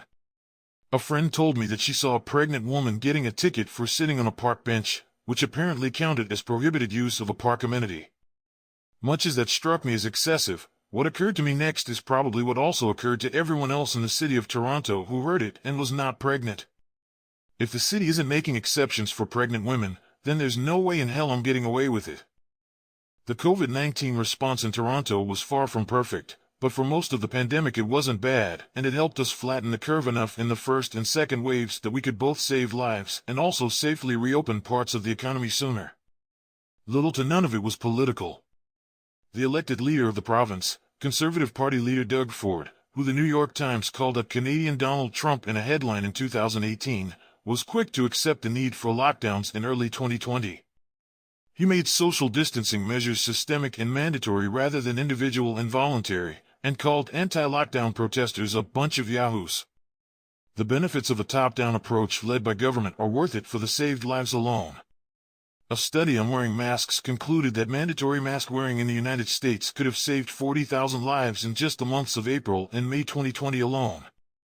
Another study said masks could save as many as 130,000 American lives in total during the pandemic. That's over 40 times the number of lives lost during the September 11th attacks. The subtext of the Bloomberg article describing the first study says it all. Statistical analysis shows that personal choices alone don't defeat COVID-19. A tale of two curves. Climate change gets the shaft. Our experience over the last 18 months raises important questions on our long-term sustainability goals. We all get lots of advice related to individual action to make our lifestyles more environmentally friendly, mainly by lowering our carbon footprints by buying green products, cycling to work, and eating local veggies. But a young person who is concerned about the future and is asked to buy carbon offsets for a student trip might wonder if it matters, especially when wealthy, older people don't bother with it, and large corporations generally opt out because this kind of good sportsmanship really doesn't translate into scoring points. Technically, voluntarily paying money for carbon offsets actually costs them points. If voluntary and individual measures are clearly not good enough to bend our society's COVID-19 infections curve downward, then why do the experts think that such measures will bend our society's greenhouse gas emissions curve downward? And there's the rub. On climate change, inequality, and a host of other important issues, the experts are not advising us to leave it to individual, voluntary action. They know that it won't work. The issue is that we're not listening to them. Taking climate change as an example, every serious voice in the elite now claims to believe the science, but few are listening to the policy experts on how we must enact the changes the scientists are telling us we need immediately. For months before I attended that fancy gala dinner at the Stockholm City Hall, a Yale professor named William Nordhaus did the very same as recipient of the 2018 Nobel Prize for his work on the economics of climate change. While I don't know what he thought of the mediocre chocolate soufflé that the Peruvians and I panned, I do know what he thinks is the most effective tool for our economic system to reduce emissions. Economics points to one inconvenient truth about climate change policy. And that is that in order to be effective, the policies have to raise the price of carbon, or CO2, and in doing that correct the externality of the marketplace, Nordhaus said in a lecture at Stockholm University, 2 days before the Nobel ceremony. I think one of the insights of economics. He pauses before continuing, at pains to emphasize this next point one that I feel very strongly about, is that if you're going to be effective, you have to raise the price. Because putting a price on our activities is the only way. He then cuts himself off to start all over again, almost realizing in real time how important it is that the audience comprehend the scale of what he's about to say. We have to get billions of people, now and in the future. Millions of firms. Thousands of governments. To take steps to move in the direction we want. And the only way you're going to do that effectively is to increase the price of carbon. The idea behind a carbon tax is simple. If you make the entity creating the negative externality pay the costs of it, say, through a pollution tax, their incentives change and thus their behavior changes, and our existing system of business, markets, and competition starts to innovate toward greener alternatives. It's kind of like making a basketball player pay fines whenever they cause harm to fans. If those costs are high enough, players will think twice before playing recklessly and instead find new ways to win cleanly. While a carbon tax is not perfect, and must come accompanied by a broader set of sweeping policy measures, Nordhaus' central point is worth noting. If you want to change the behavior of all of the players in the game, you have to change the rules of the game for everyone. Fixing outdated rules seems like an effective way to keep a competitive and productive game going while also minimizing dangerous side effects on the crowd. Instead, on sustainability issues we're currently being told that our hope lies in standing back and relying on some players sometimes deciding to pursue good sportsmanship, purely voluntarily, even if playing dirty helps them fulfill their legal duty to score maximum points. For what it's worth, I tried to find examples where Nordhaus talks about low-carbon ETFs. I found none. Likewise, Thomas Piketty, whose groundbreaking 2013 Tone Capital in the 21st Century highlighted the extent to which wealth inequality has risen and is continuing to grow unchecked, talks a lot about raising historically low marginal tax rates on the highest earners. He does not talk about private equity funds that claim to fight inequality. Think of it this way. Imagine you were tasked with trying to reduce the number of three-pointers in an NBA game.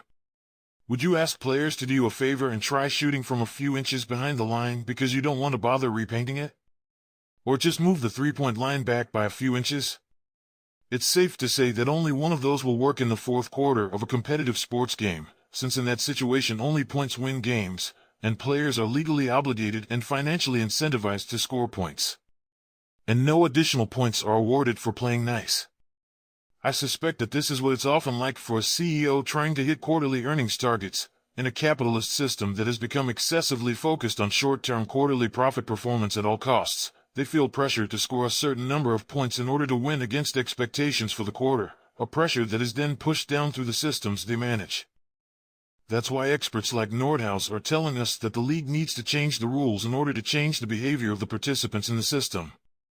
And those rules can't be voluntary. Hey everyone, look at this nice green thing we decided to do for Earth Day. They need to be mandatory. Think fuel efficiency standards for vehicles. Nor can they be individual. Let us good and responsible folk do our part and see if that works. They need to be systemic. Everyone must share the burden in order for it to work. Why do people talk about a free market as if one actually exists?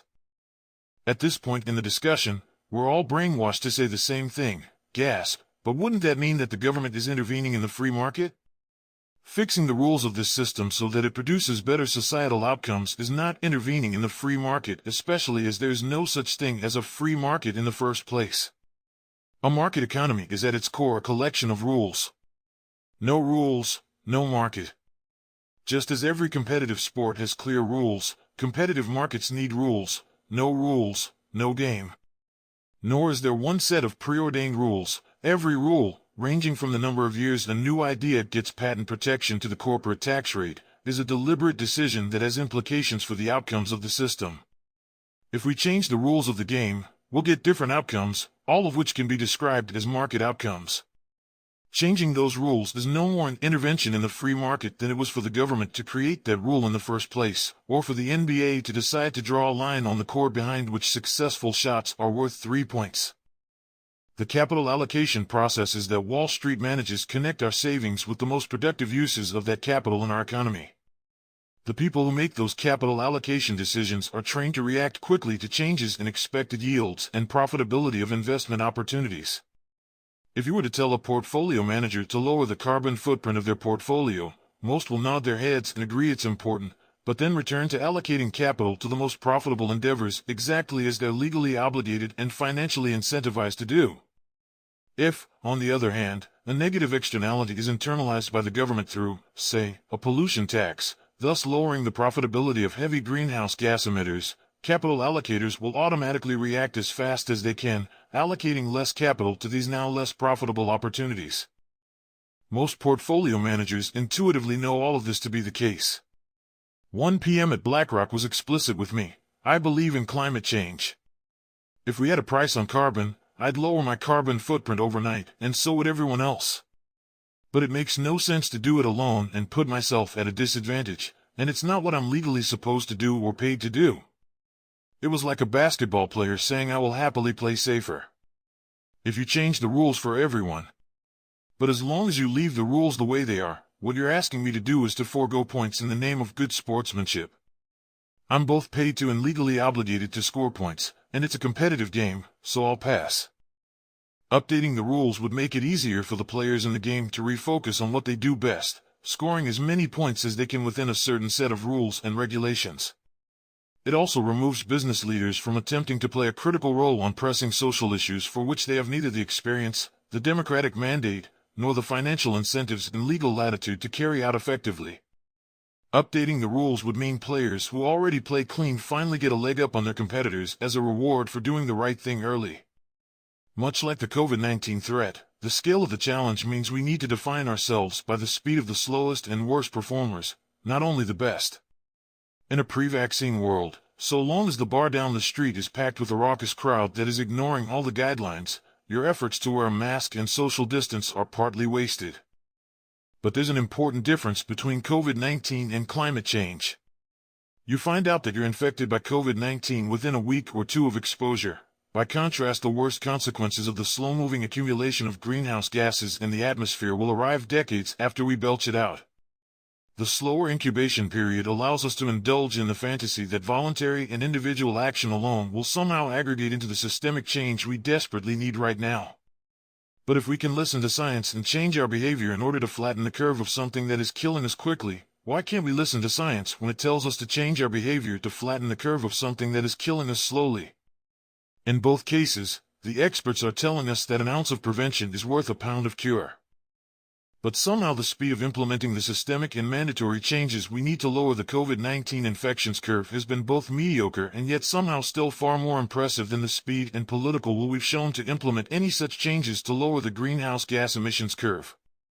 We're ignoring the slower threat because we're still a while away from the severest consequences of answering inconvenient truths with convenient fantasies. So we're told that we should leave the rules the way they are, buy an ESG fund to make the world a better place and make money all at the same time. Sounds familiar? We can flatten the curve and keep all the sports bars open for the big game. Just imagine how much more often that would happen if people only found out that they got COVID-19 a few decades later. After the global pandemic began and its raw speed and destruction forced us to react, I realized that we were seeing a much slower-moving version of the same story with respect to climate change. We still had the metaphorical bars open. We'd eventually start closing them, reluctantly, in a completely ill-prepared response only fumbled together once the storm was already upon us. My work in sustainable investing was not really doing much to change that, beyond leveraging a short-term gold rush to market new green products in every financial asset class from private equity to money market funds. If we want to see the kind of systemic change we need, we must remember the simple and obvious answer that appears curiously underemphasized at Davos and other meetings of the world's elite. To fix the system, we need governments to fix the rules. Does this mean that sustainable investing is a problem? A low-carbon ETF can exist alongside a price on carbon. They're not mutually exclusive. Even if sustainable investing is not a substitute for the rule changes we really need, if it's doing a little bit of good, what's the problem? Can't we have both? 3. The danger of fairy tales. Climate change campaigners have drawn links in recent years between tobacco and fossil fuel. Both industries have used dodgy science to muddy the waters and desperately downplay the dangers of their products, cancer and climate change. In some cases, they've even used the same researchers and public relations firms to deceive us. Before government restrictions on tobacco advertising, cigarette companies had the gall to advertise that cigarettes are not only safe, but also good for you. They protect your throat from irritation. This should be a familiar theme by now.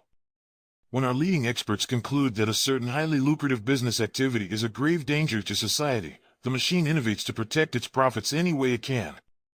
And why wouldn't it? Firms are built to score points within the rules that society lays down. And all the obligatory but meaningless business school talk of codes of ethics aside, the fact remains that if the referees won't penalize players for doing business in a way that yields huge profits at our collective expense and then playing down those negative side effects, they'll generally keep on doing it. Yes, ethical customs and norms matter. Even Milton Friedman talked about them. But given the scale of the systemic change we need for time-sensitive environmental and social changes, ethical custom and business culture alone can't possibly change fast enough to accomplish the task at hand in time. Many of the rank-and-file employees at companies that create profit in ways that harm the public don't realize it themselves. Often it's because they work in silos. Or because the issue is complex. And long-term. Sometimes all of those things.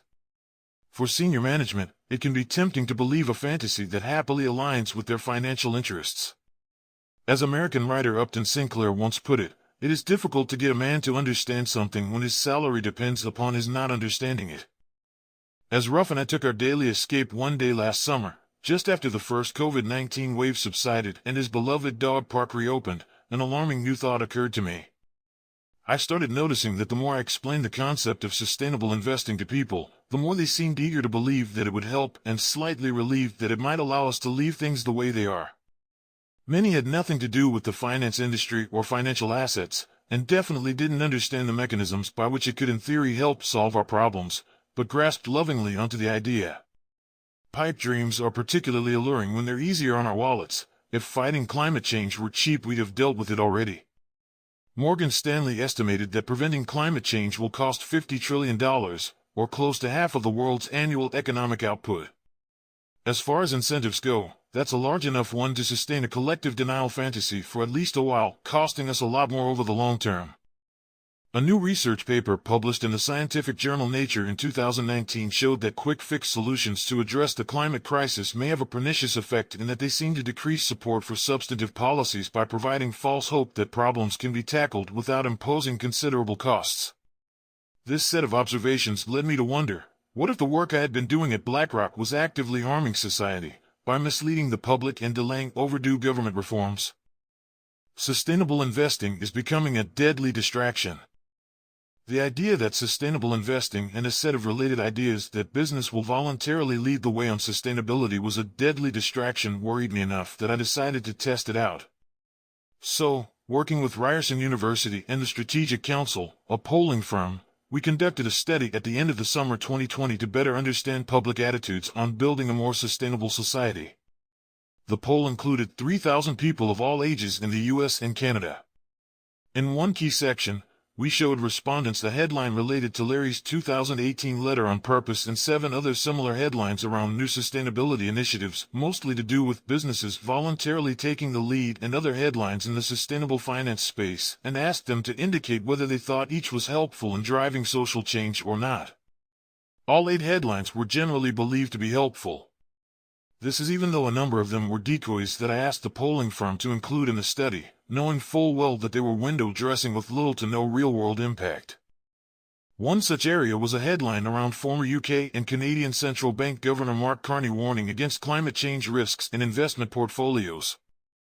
I suspected that every time people read the latest such headline about guarding against climate change-related risks in the financial system, they mistakenly believed that these efforts were helpful in the fight against climate change itself. In fact, the survey found that not only was that true, but that most people think that this kind of work is just as helpful as any other pledge, such as large-scale organizational commitments to become net zero carbon emitters. Unfortunately, protecting an investment portfolio from the disastrous effects of climate change is not the same thing as preventing those disastrous effects from occurring in the first place. It was a bit like reading that people who live near forest fires in California feel safer because one of their neighbors purchases wildfire insurance on their home. But wait, what does that do for you? And what about all the people that can't get insurance on their homes? And shouldn't we be trying to prevent the fires from burning down our neighborhoods in the first place? Unsurprisingly, most didn't know that fossil fuel divestment campaigns have little real-world impact. A headline about the Norwegian Sovereign Wealth Fund deciding to phase out its fossil fuel exposure, which has no proven impact on emissions, was viewed as roughly as helpful to society as a concrete commitment of $100 million to combat racial inequality, which will presumably achieve at least something. One headline discussed a decision by the UK's Guardian newspaper to refuse advertising dollars from fossil fuel producers. Noble, yes, but ultimately of such a small and limited scale that it's unlikely to do much besides make a bit of noise. But that bit of noise was eagerly believed by people to be just as helpful as anything else in the headlines we tested. The truth is, most people have no idea what works and what doesn't. These are complex issues, but instead of having dedicated policy experts carefully tweak the system, we're leaving it up to the general public to figure it out on their own. It's like letting them decide whether or not they want to go to the sports bar during the pandemic without even bothering to send them the WhatsApp forward with the basic facts required to make that decision. Besides the slowness of rapidly changing billions of economic interactions that way, we forfeit the advantages of being able to quickly adjust the levers of the system, carefully measure the results, and optimize things in a way that efficient management by a democratically elected government would allow for. This is also where the basketball analogy breaks down. It turns out that people don't even know what good sportsmanship looks like. They're busy with their everyday lives and making ends meet, and besides a few hardcores who spend hours researching the details online, the vast majority can't tell what counts as clean play and what doesn't. Relying on personal choices alone is even more ridiculous if most people have no idea what helps and what doesn't. Unfortunately, it gets even worse. The deadly distraction is real. For half the respondents, we removed the headlines entirely, and then compared the views of both groups, those who had seen the headlines and those who hadn't, on who should lead the way in building a sustainable society. In Canada, it didn't make that much difference. People generally trust their elected representatives to lead the way regardless. But there was a large and statistically significant difference in the US. Exposure to the headlines made people 17% more likely to say that business, not government, will lead the way in building a more sustainable economy. Think of it this way: the more they saw isolated anecdotes of a few players playing clean, many of whom actually weren't, the more they wrongly believed that good sportsmanship, not effective refereeing, is the large-scale solution to the dirty play we've seen in the game recently. Never mind that relying on good sportsmanship is nowhere near enough to meet the scale of the challenges we face, or that those same respondents barely know what good sportsmanship looks like. A few anecdotal examples of Steph Curry's doing the right thing will not magically aggregate into the kind of mandatory, systemic change we desperately need right now to protect the well-being and long-term interests of the youngest and the poorest in the world. Government acts in many forms, including as both provider and regulator. As provider, it administers things like free public education and funding for science and innovation. Major innovations such as the iPhone wouldn't have been possible without public investment, as the economist Mariana Mazzucato has argued. As regulator, it sets and enforces the rules of the game, incentivizing the kind of private commercial activity that aligns with the long-term public interest. This is less about the size of government and more about what rules and regulations it uses its extraordinary systemic powers to set. In Canada, people generally trust the government to lead the way for important social issues. But after decades of being told that government is always the problem rather than the solution, many Americans today fail to appreciate the critical functions that only a government can deliver and without which society has no backup. Immediately after leaving BlackRock, I had reached the conclusion that our work in sustainable investing was like selling wheatgrass to a cancer patient. There's no evidence that wheatgrass will do anything to stop the spread of cancer, but it's tempting to believe it, especially when the doctor is advising chemotherapy. Unfortunately, I now realize that it's worse than I originally thought. The evidence around the deadly distraction made it clear that we weren't just selling the public a wheatgrass placebo as a solution to the onset of cancer. Worse, our lofty and misleading marketing messages were also delaying the patient from undergoing chemotherapy. And all the while, the cancer continues to spread. Does this sound like responsible business to you? Back when I worked in distressed investing at MHR, I remember carefully watching my boss Ratchesky operate in meetings with bankers. They would all be thinking about whatever they were discussing, the topic of the meeting. One or two had started thinking about the next step. But Ratchesky was usually silently and correctly reading what was going to happen 3 or 4 steps down the line. Today, a small subset of business and civil society leaders seem to have outsized voices, resources, and influence, and set the tone of the debate. A few of them may be suckers who got lucky, but most of them got to that level because they're sharp enough to see a few steps ahead. They know where things are going. And they're not telling us the truth right now. Firstly, they must know that they're exaggerating the degree of overlap between purpose and profit right now. Across virtually every industry, hitting short-term profit targets very often comes at odds with doing what's right for society over the long term. In response, we have the BRT's lofty words on a page entailing vague promises to target stakeholder value instead of continuing to focus only on shareholders. Take that Milton Friedman. What's most galling about the entire debate is how Friedman's own message has been mangled. Yes, he said that the sole purpose of a business is to generate profits for shareholders. But that didn't mean that he thought no one should look out for the public interest. In the very same paper, he argued that the responsibility for protecting society fell to civil servants, whose authority business executives should not usurp, as such roles must be elected through a political process. In fact, he called the idea of business executives taking on this role to be intolerable on grounds of political principle. Virtually no one who has heard about the BRT's heroic divergence from Friedman's shareholder value viewpoint has heard this second part. We're made to believe that he offered us an economic model where society had no one at all in its corner, at least until the CEOs of some of the world's largest corporations magnanimously put us under its wing, that is. Friedman, also a Nobel Prize-winning economist, is somehow reduced to a now-vanquished gremlin toward whom we should direct our ire. But don't worry, big business has defeated the evil Friedman curse. It's kind of like the NBA Players Association responding to calls for cleaner play by taking the last rulebook printed in 1970, stripping out all the bits on rules and referring, and handing us an updated section on good sportsmanship. Not only is it not the right answer, it's grossly misleading.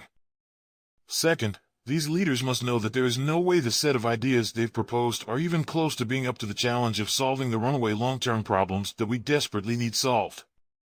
A hodgepodge of voluntary commitments and non-binding words about caring more for all stakeholders in society will not give us what we need to solve the massive systemic problems we face. Inessa Liskovich, who was careful and measured on every thought she offered, was clear on this point. There's absolutely no reason to believe that societal demands, whether from consumers or employees, would ever get to exactly the right level that we'd want for ourselves from a policy perspective. Yet at a time that we need leadership to make necessary changes before it's too late, we get bland words intended to preserve the status quo. Third, it's not like these leaders don't know what the right answer actually is. They're the most highly educated and well-read in society, and take full advantage of the latest medical science for their own life and death. Likewise, they fully understand climate science and economics and have access to the best minds in both areas. The general public may not know who Nordhaus is, partly because his production quality isn't very slick. He wraps up his Stockholm lecture after his iPhone timer app rings aloud, and also because they're distracted by billions of dollars in ads to convince us to buy the latest green product from the latest new responsible brand. But the elite definitely know who he is. They all went to the same schools, attend the same high society events, and read many of the same publications.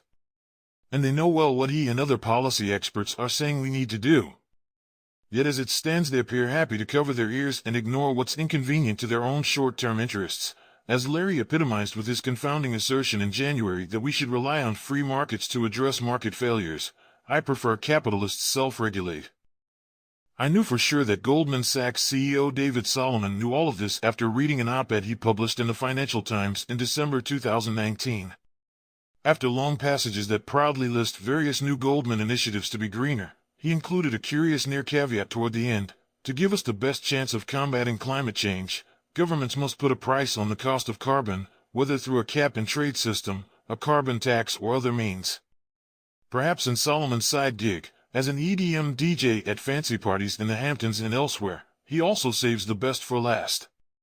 But if DJ Soul, Larry, and other business leaders really want to show true leadership to their fellow citizens, they must find a way to rise above their short-term interests and stress clearly to the public that we need new rules that are mandatory and systemic, because with the way the game is currently set up there's no way that good sportsmanship will ever save us.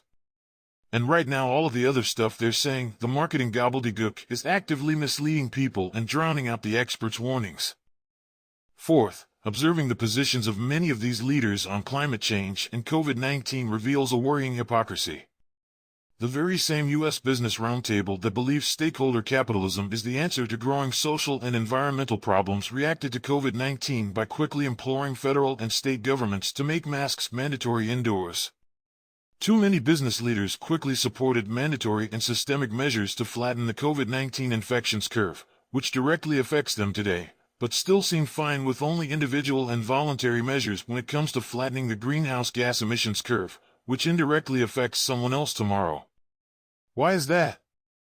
It doesn't seem due to a calculation about the relative risks and rewards of dangers that science warned us to prevent early rather than try to cure later, since the ultimate effects of climate change are hard to predict but will almost certainly be far worse than COVID-19. Rather, it seems a reaction to the timeline of those risks and rewards. What's good enough for climate change was definitely not good enough for COVID-19. I wonder how much has to do with who is bearing those risks and who is collecting those rewards. Okay, boomer, enough with the double standards. In early 2020, as COVID-19 landed on our shores, a video did the rounds showing spring breakers partying in Miami and ignoring the risk, famously summarized in viral video form by a seemingly inebriated student named Brady Sluter: "If I get corona, I get corona. At the end of the day, I'm not going to let it stop me from partying." Older folks recoiled in horror, rightly reminding everyone that they were most at risk, and imploring young people to act responsibly for everyone's sake. The backlash elicited a social media apology from Sluter in which he reminded his peers that his generation has a duty to follow the recommendations of scientific experts. But instead of apologizing, the 22-year-old Sluter could equally have asked a tut-tooting 68-year-old Larry and the rest of the BRT signatories a question: if you favor top-down, government-led action to protect against something that's a greater risk to your generation, why don't you favor the same approach for something that's a greater risk to my generation? Or do our current crop of business and political leaders really believe that we need aggressive government action to address threats to baby boomers, whereas bankrupt free market theories are good enough for Gen Z? In finance, there's a saying that everyone talks their book, meaning they promote what's in their financial interests, such as telling people to buy a stock you own, or sell a stock you're betting against. The reason everyone in finance says it is that it's generally true. Read people's incentives and you'll understand their behavior. And when I look at many political and business leaders today, I'm not sure I know whose book they're talking. Is it society's or their own? A long enough timeline of risks and rewards crosses generations. Most of the wealth in the economy is controlled by the baby boomer generation. Will the elites of their generation voluntarily sacrifice a system that has made them fabulously wealthy? We all know the standard objection to this line of questioning. They're in the same boat as everyone else on sustainability issues, since they have their own children and grandchildren and have to care about the planet and future generations, and so on. Yes, but don't forget, those least capable in society will bear the highest costs of climate change, whereas those getting vastly richer right now and their kin will generally be okay, especially if they have a lot more in the bank by then, and have no real incentive to fight inequality or other social ills today if it might mean higher taxes. Since the year I was born, 1978, CEO pay has risen 1,167%, while worker pay has risen only 13.7% in the same period. CEOs now get paid 320 times as much as the typical worker in their industry. If you pay someone enough to retire after a year, do they really need to worry about the long term? In the United States in particular, the high-growth, inclusive capitalism of the post-World War II period bears little resemblance to the capitalism we see today, one in which marginal tax rates on the richest have plummeted, inequality has skyrocketed, entire regions have been decimated, competition has declined considerably, and the natural environment has been ravaged. I've lost count of how many times I've heard baby boomers complain that younger generations don't believe in capitalism. Yes, and there's an obvious reason for that. A generation of leaders that has done extremely well in recent decades is refusing to let go of a particular version of capitalism that has made them rich and powerful but is increasingly damaging society. And instead of reforming the system, they're feeding us dangerous placebos intended to preserve the status quo. Has anyone ever bothered to ask how capitalism had better outcomes in the post-World War II period, even though the acronym ESG didn't exist yet? Or how we achieved those outcomes despite having no parallel financial system of premium-priced green products that claim to help undo the damage done by the regular financial system, or to address issues that are clearly in the remit of elected politicians and government. This would be less irresponsible were it not so obviously clear that business leaders must know that what they're peddling won't work over the long term. Most of them absolutely must know by now that the incentives of the system do not, in the aggregate, lean toward the outcomes they claim to want and need from that system. As it stands, the system is so focused on squeezing out profits as fast as possible that the private sector, which has aggressively lobbied for less rules and referees, is now reacting to society's growing angst about our direction by selling a host of overpriced green products with little to no real-world impact into the resulting void, good for profits in the near term but terrible for society in the long run. And faced with growing public doubts about the wisdom of self-regulation, especially after their pursuit of self-interest has damaged society for decades, business leaders are now arguing that, in this wonderful new world, profits and purpose now magically overlap all by themselves. Make no mistake, athletes arguing for self-refereeing in 2021 know well that this may be met with skepticism from the public, especially if said athletes have been playing dirty for decades because it wins games. Is it any wonder that those athletes would feel pressure to begin claiming that good sportsmanship is the new key to winning games? It's easier to convince someone that you'll adjust course and start doing the right thing if you can convince them that it's now in your self-interest too. Don't worry, things are different now, you're preaching to the choir. Having once drank the Kool-Aid myself, I understand exactly why it's an alluring idea and cast no aspersions on those who work in the industry or believe many of its claims. But as a trained investor who tried to drive what the Guardian newspaper recently called arguably the biggest, most ambitious effort ever to turn Wall Street green, it's an idea that I can confidently say is now more a marketing narrative than any reflection of reality. It's hard to avoid connecting this back to the global financial crisis just over a decade ago. Back then, the incentives of many in the financial services industry was to take on excessive and imprudent risks to juice near-term profits, allowing them to collect fat bonuses year after year.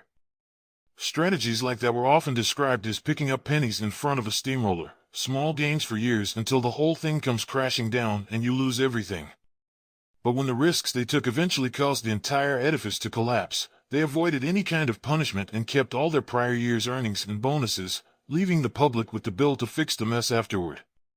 Many later claimed that the bankers were stupid for bringing this onto themselves. They weren't stupid, they kept the pennies and left the public to get run over by the steamroller. Today, given the short-term financial incentives of many business leaders, they profit most from maintaining a status quo in which they can delay tax increases and overdo regulation in order to squeeze out as much in share price appreciation and bonuses as possible. And all of this creates a long-term mess that someone else, meaning the public and future generations, will have to pay the bill for later on. Pennies in shareholder value today, steamroller for someone else tomorrow. Sound familiar? Saving capitalism from so-called capitalists. If you actually believe in capitalism, you should be upset. A generation of leaders is ruining everything by defending a skewed version of the system that has disproportionately benefited the few at the expense of the many, irreversibly damaged our natural environment, captured regulators to serve their narrow interests, and loaded the government with mountains of debt that future generations will have to deal with, destroying the public's faith in politics and democracy and raising the risk of not just climate shocks but political ones too. For years now we've been buying a cheap knockoff placebo and calling it the prevention, and all that's really happening is that the eventual bill we'll need to pay for an actual cure is silently rising. And when that bill comes, we'll have no money left because everything has been milked dry. This is not limited to business leaders only. Politicians, who tend to face re-election every few years, don't have an incentive to tell people that Santa Claus doesn't exist if they can point to a vaguely plausible, but ultimately ineffective, way to maintain our current way of life. Greenwashing a product is one thing, but this amounts to something far worse. This is greenwashing our entire economic system.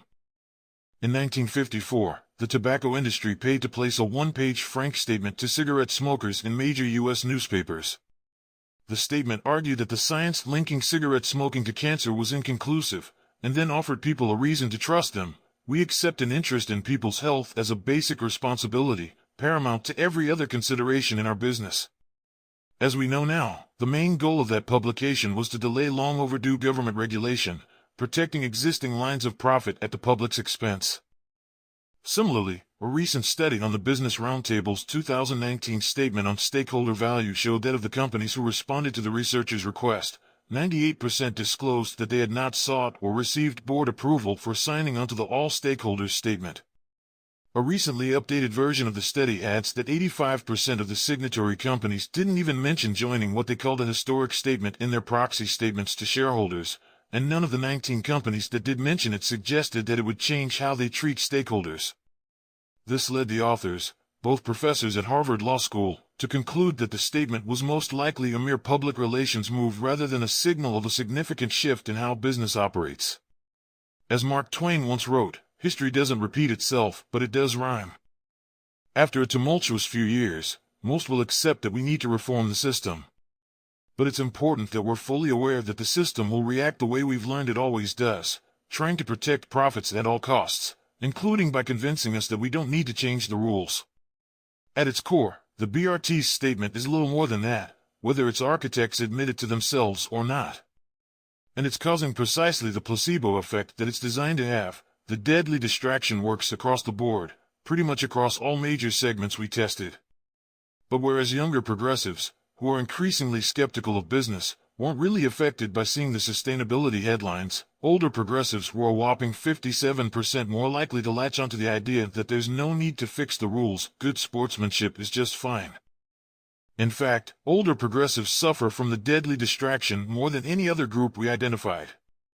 Their age is a hint why. Those most invested in the status quo are the least likely to want to change it. But when they're progressives, they also need a way to feel better about maintaining a status quo that benefits them, so any fantasy that combines business as usual with moral satisfaction flies off the shelves. It turns out that everyone really does talk their book.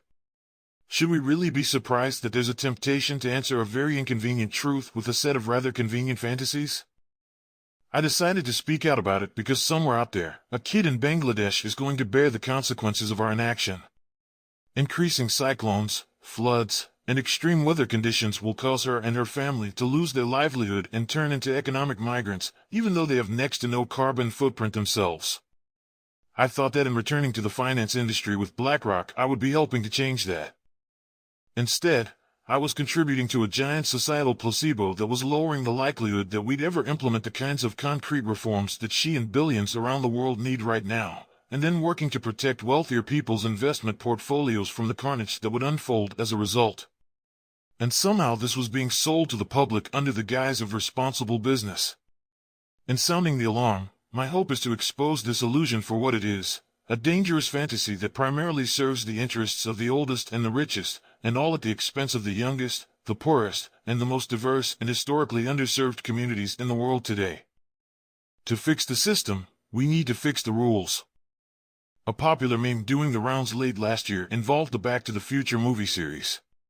Doc Brown, played by Christopher Lloyd, is wearing his characteristic eyes-bugging-out crazed scientist expression as he looks off into space and shares an important warning about using their makeshift DeLorean time machine with Marty McFly. Whatever you do, don't set it to 2020.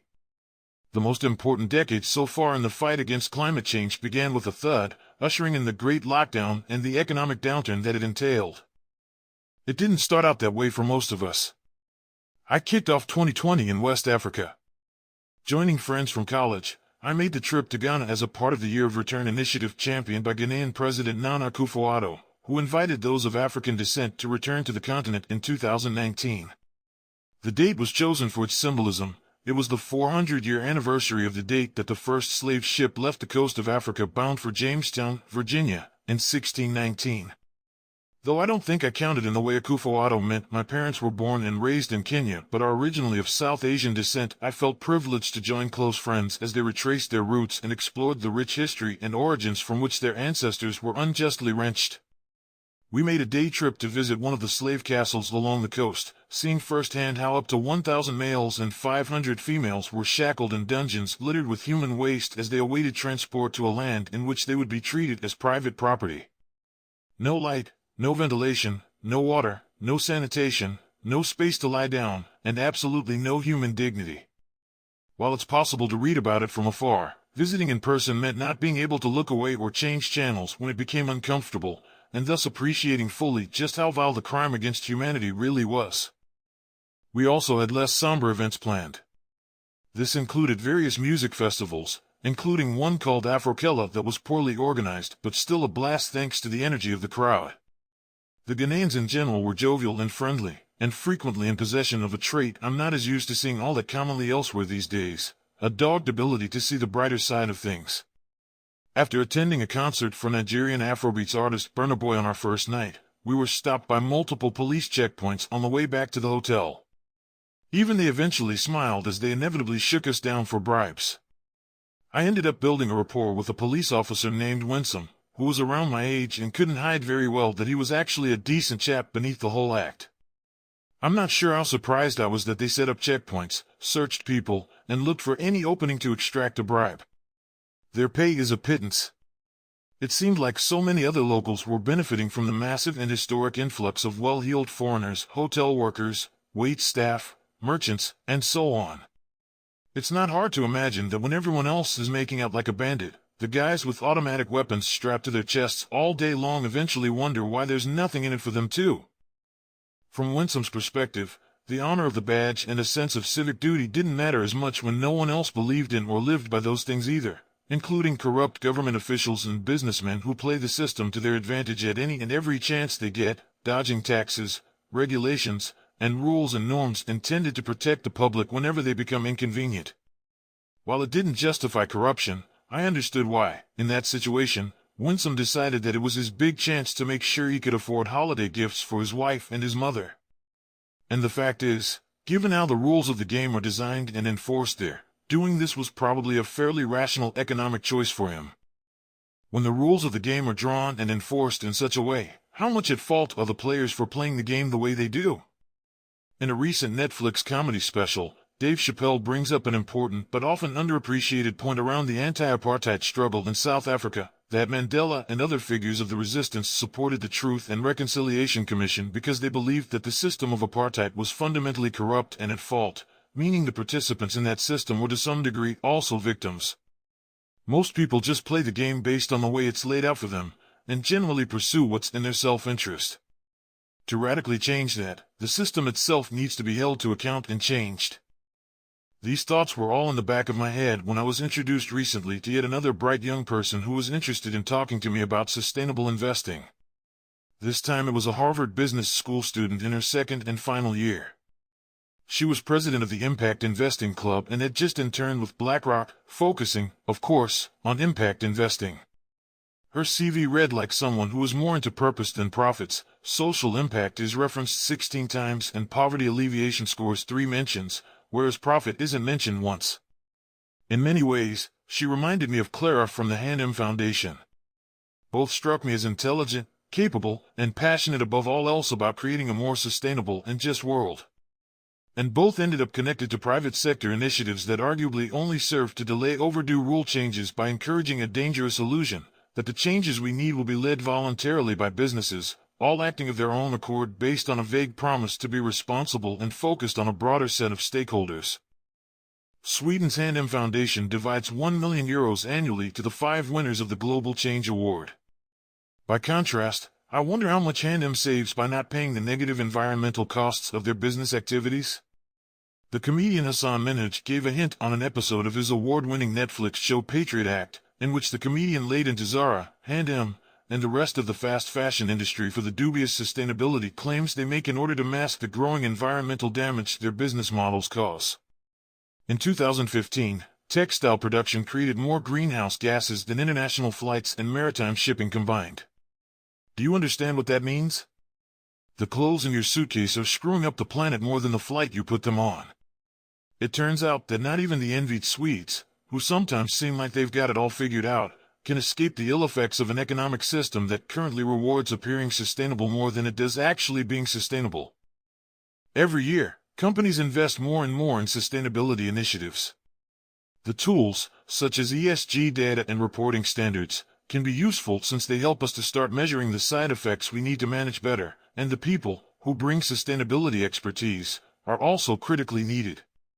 But the overarching narrative that these alone will matter without rule changes risks rendering all of these efforts meaningless or even counterproductive. Having coaches who teach clean play doesn't do much if cheating and dirty play still wins games. Should we wait for profits and purpose to magically overlap on their own, or does an outside and rather visible hand need to enforce new rules of the game to make it happen faster? The 9 words we need to hear right now. The film Independence Day was released when I was 17. The 1996 summer blockbuster starred Will Smith as a fighter pilot and Bill Pullman as U.S. President, depicting the two as leaders in the world's fight back against ruthless alien invaders. A few friends and I eagerly took the bus to the local mall and got prime seats for one of the first showings. It was epic. One had to ignore the kinds of odd and implausible things that occurred regularly in 80s and 90s movies like this one and Back to the Future, particularly the ones that caught the attention of early computer geeks like us. Wait, how did they upload a virus to the alien mothership? Were the aliens using Microsoft Windows 95 too? How advanced could they possibly be? The scene I remember most was when the U.S. President, a former fighter pilot himself, gives a riveting speech just before leading a final aerial assault to bring down an alien vessel. People in the cinema cheered after his speech. It was electric. We instinctively knew that an alien invasion was a large-scale systemic problem, the kind that required an all-hands-on-deck coordinated response of the type that only an elected government can and should provide. Global pandemics are a lot more like alien invasions than you might think. Both are macro, systemic risks that endanger all of society, and therefore ones against which you'd expect the U.S. President to assume center stage in leading the response. All of which made President Trump's press conference last March, as COVID-19 first hit American shores and at the height of uncertainty, all the more bizarre. Having to this point appeared largely in denial about the threat, the president now seemed to almost recognize a growing lack of public confidence, so he stepped aside to let big business speak. One by one, the CEOs of America's largest corporations stepped to the podium and outlined how they would help in the response: Target, Walmart, Walgreens, CVS, and others. As the American people stared down the barrel of a crisis for which their government was thoroughly unprepared and whose death toll may double that of World War II, the U.S. President, himself a former high-profile CEO, made way for a group of corporate CEOs to outline their plans. Celebrities in their own right, he proclaimed. We would definitely not have cheered if Independence Day had depicted a president who was unprepared or incapable of using the democratic legitimacy and special powers of their elected office to organize our collective efforts, public and private, to fight a grave systemic threat. And if anyone were to join him on stage at this critical moment, we'd have accepted Will Smith in Air Force fatigues. The CEO of Walgreens, not so much. The press conference was in some ways the logical conclusion of a key line in Larry's 2018 letter, in which he argues that because governments are failing to prepare for the future, society increasingly is turning to the private sector and asking that companies respond to broader societal challenges. He was right, that is indeed happening. But another line should have followed it. However, for the most critical systemic challenges we face, corporate executives cannot and should not take the lead. The business community will necessarily have a critical role to play, given that the private sector accounts for most of the capital and jobs in our economy, but it cannot lead. It is neither structured to serve this role effectively nor does it have the democratic legitimacy required. Instead, we must work together to fix rather than bypass our public institutions and democratic processes. That political deadlock makes this path difficult does not change the fact that it's the most important route for the systemic solutions we need, nor does it absolve business leaders from the responsibility to make that point loud and clear, even if it feels uncomfortable and does not suit their own short-term interests. If not, what on earth do they mean when they talk about leadership and business ethics? There's no question there are many problems that governments cannot solve, and in which its involvement can muck things up and erode efficiency. But climate change, inequality, building a truly inclusive economy, and a wide range of other issues under the sustainability umbrella have something in common with alien invasions and global pandemics. They are broad, systemic problems for which we require shared, systemic solutions that must be decided through democratic processes. In my role at BlackRock, I was helping to popularize an idea that the answer to a sustainable future runs through ESG and sustainability in green products, or in other words, that the answer to the market's failure to serve the long-term public interest is, of course, more market.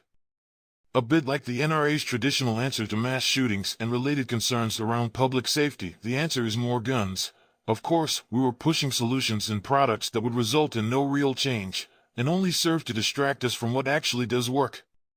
Ironically, one of the first high-profile projects I worked on involved building new investment vehicles that helped investors divest of gun makers after the Parkland school shootings. In the end, practically no one bought them. There would have been no real-world impact if they had, and gun violence in the U.S. reached the highest level in 20 years in 2020. I believe in the power of the market. But we're not only allowed to act as active rulemakers, we're supposed to. No rules, no market. Like professional basketball, every rule is intentional. And those rules, and the market economy that results, serve society, not the other way around. Asking the close to half of Americans who don't have $400 in the bank for an emergency, or those most exposed to the effects of climate change, to indulge the market's attempts to fix itself all by itself in 2021 is a bit like the wolves who have eaten half of the sheep over the last few decades proposing a plan to self-police themselves going forward. Exhortations to good sportsmanship won't convince Exxon to voluntarily forego the short-term profit potential of extracting fossil fuels, Facebook to stop using data and algorithms to create addictive behaviors that damage the mental health of youth in order to sell ads, or Walmart and McDonald's to stop paying their employees so little that large numbers of them need government support to feed their families. If we really want results, it's time we gave new marching orders to the referees who work for us. The goal of this essay is to clearly communicate the dire need for urgent government action to address systemic problems, not to spell out the specific policies any government must enact. There's no shortage of expert policy ideas to address these problems, and most will vary in the details from country to country. But our experience with COVID-19 provides a useful template for action with respect to the climate crisis. Flatten the curve with one hand, assemble an escape plan with the other. To address the pandemic, governments followed expert advice, flattening the curve by restricting travel, closing high-risk venues, and making masks mandatory indoors. To bend down the greenhouse gas emissions curve, governments should immediately adjust system-wide market incentives, such as replacing fossil fuel subsidies with a price on carbon, and institute new performance standards to guide industry, such as vehicle emissions limits and energy efficiency standards for buildings. And while flattening the COVID-19 infections curve with one hand, governments aggressively spurred the pharma industry to rapidly produce safe vaccines through direct R&D funding, massive pre-orders and emergency approval processes. Similarly, to help us avoid the more extreme and unpredictable warming scenarios, governments must implement a version of Operation Warp Speed for new technologies that address the climate crisis, including investing in base research in key areas and creating the incentives for private industry to invest in renewable power and technologies that remove carbon from the atmosphere and store it underground. For all of the scars that COVID-19 will leave on this decade, there is a brighter side, the Ghanaian view, if you will. It offers a blindingly obvious hands-on lesson of Benjamin Franklin's aphorism that an ounce of prevention is worth a pound of cure. Now that we've seen that a laissez-faire approach to individual behavior doesn't effectively flatten the COVID-19 infections curve, we have no excuse to indulge in the fantasy that a similar approach will bend the greenhouse gas emissions curve downward. If we can see the wisdom of mandatory and systemic approaches in response to something that science tells us is spreading and kills quickly, then we can do the same for something that science tells us is spreading and kills slowly. As the history of the 21st century is written, COVID-19 may be the warning we needed, like stepping on a pinprick, extremely painful, yes, until you realize if it hadn't happened you wouldn't have looked down and noticed a landmine a few steps later. But it wasn't my place to say any of this when I represented BlackRock. There's no doubt in my mind that organizing politically to enact aggressive climate legislation is a better route to fighting climate change than buying a low-carbon ETF. But only one of those helped our next quarterly earnings report and would be the focus of our massive sales and marketing push, drowning out the boring experts and their repeated warnings. And for what it's worth, I'm not sure any of that is surprising on the part of BlackRock or any other major financial institution, just as I'm not sure how much I could blame Winsome for the decisions he made. That's just the game. That's why people desperately want the game fixed. In the United States, 7 in 10 people believe that the economic system is rigged to benefit the wealthy and powerful. And that was before the pandemic. And their views on who can help them solve that are evolving fast. Our study found that nearly 2/3 of Americans were looking more to government to lead the fight against COVID-19 by August than they were 6 months earlier. Nearly half of Americans felt that government should be playing a much larger role. I have a hunch that this occurring concurrently with the Trump administration's response to COVID-19 is less a reflection of the great job the former president claimed to have done and more a growing recognition of the unique powers of government to deal with a systemic crisis of this nature. In the face of a broad and shared risk, people want a leader who steps up and leads that long-awaited Independence Day moment. We need political leaders who are competent, evidence-based, and sufficiently nonpartisan to focus primarily on how we can fix the rules of the game. Most politicians and business leaders would agree with this if they only first accepted a key prerequisite that many have been avoiding for many years now. Creating the systemic change we claim to seek means shedding a love affair that has persisted for decades with the illusion that, left to its own devices, the market will magically serve the long-term public interest. The market will not solve rampant and rising inequality all by itself. Nor will the market somehow self-regulate to solve the problem of climate change, a ludicrous idea, given that climate change is widely considered the greatest market failure the world has ever seen. It's time we all finally accept that only a supreme, overarching authority with democratic legitimacy can and should be leading the way in coordinating our efforts to solve these problems, beginning with uncomfortable rule changes, ones that don't all have to be bad for business, but can certainly no longer remain business as usual. Fortunately, we already have such an entity in place. Just as no professional basketball game would magically spawn from thin air without the league setting up rules and hiring referees to enforce them, we too have a structure in place that has enabled us to move from political philosopher Thomas Hobbes' nasty and brutish state of nature to a carefully regulated system of competitive markets and free enterprise through a legal system, property rights, courts, and other structures to protect our shared interests. We all have an equal say in how these rules and enforcement mechanisms are devised, building trust and enabling millions to act primarily in their own self-interest yet collectively align around a shared public interest. It's time to accept that there are 9 words that we need to hear, because we can only build a sustainable future once we're no longer terrified to hear them. I'm from the government and I'm here to help.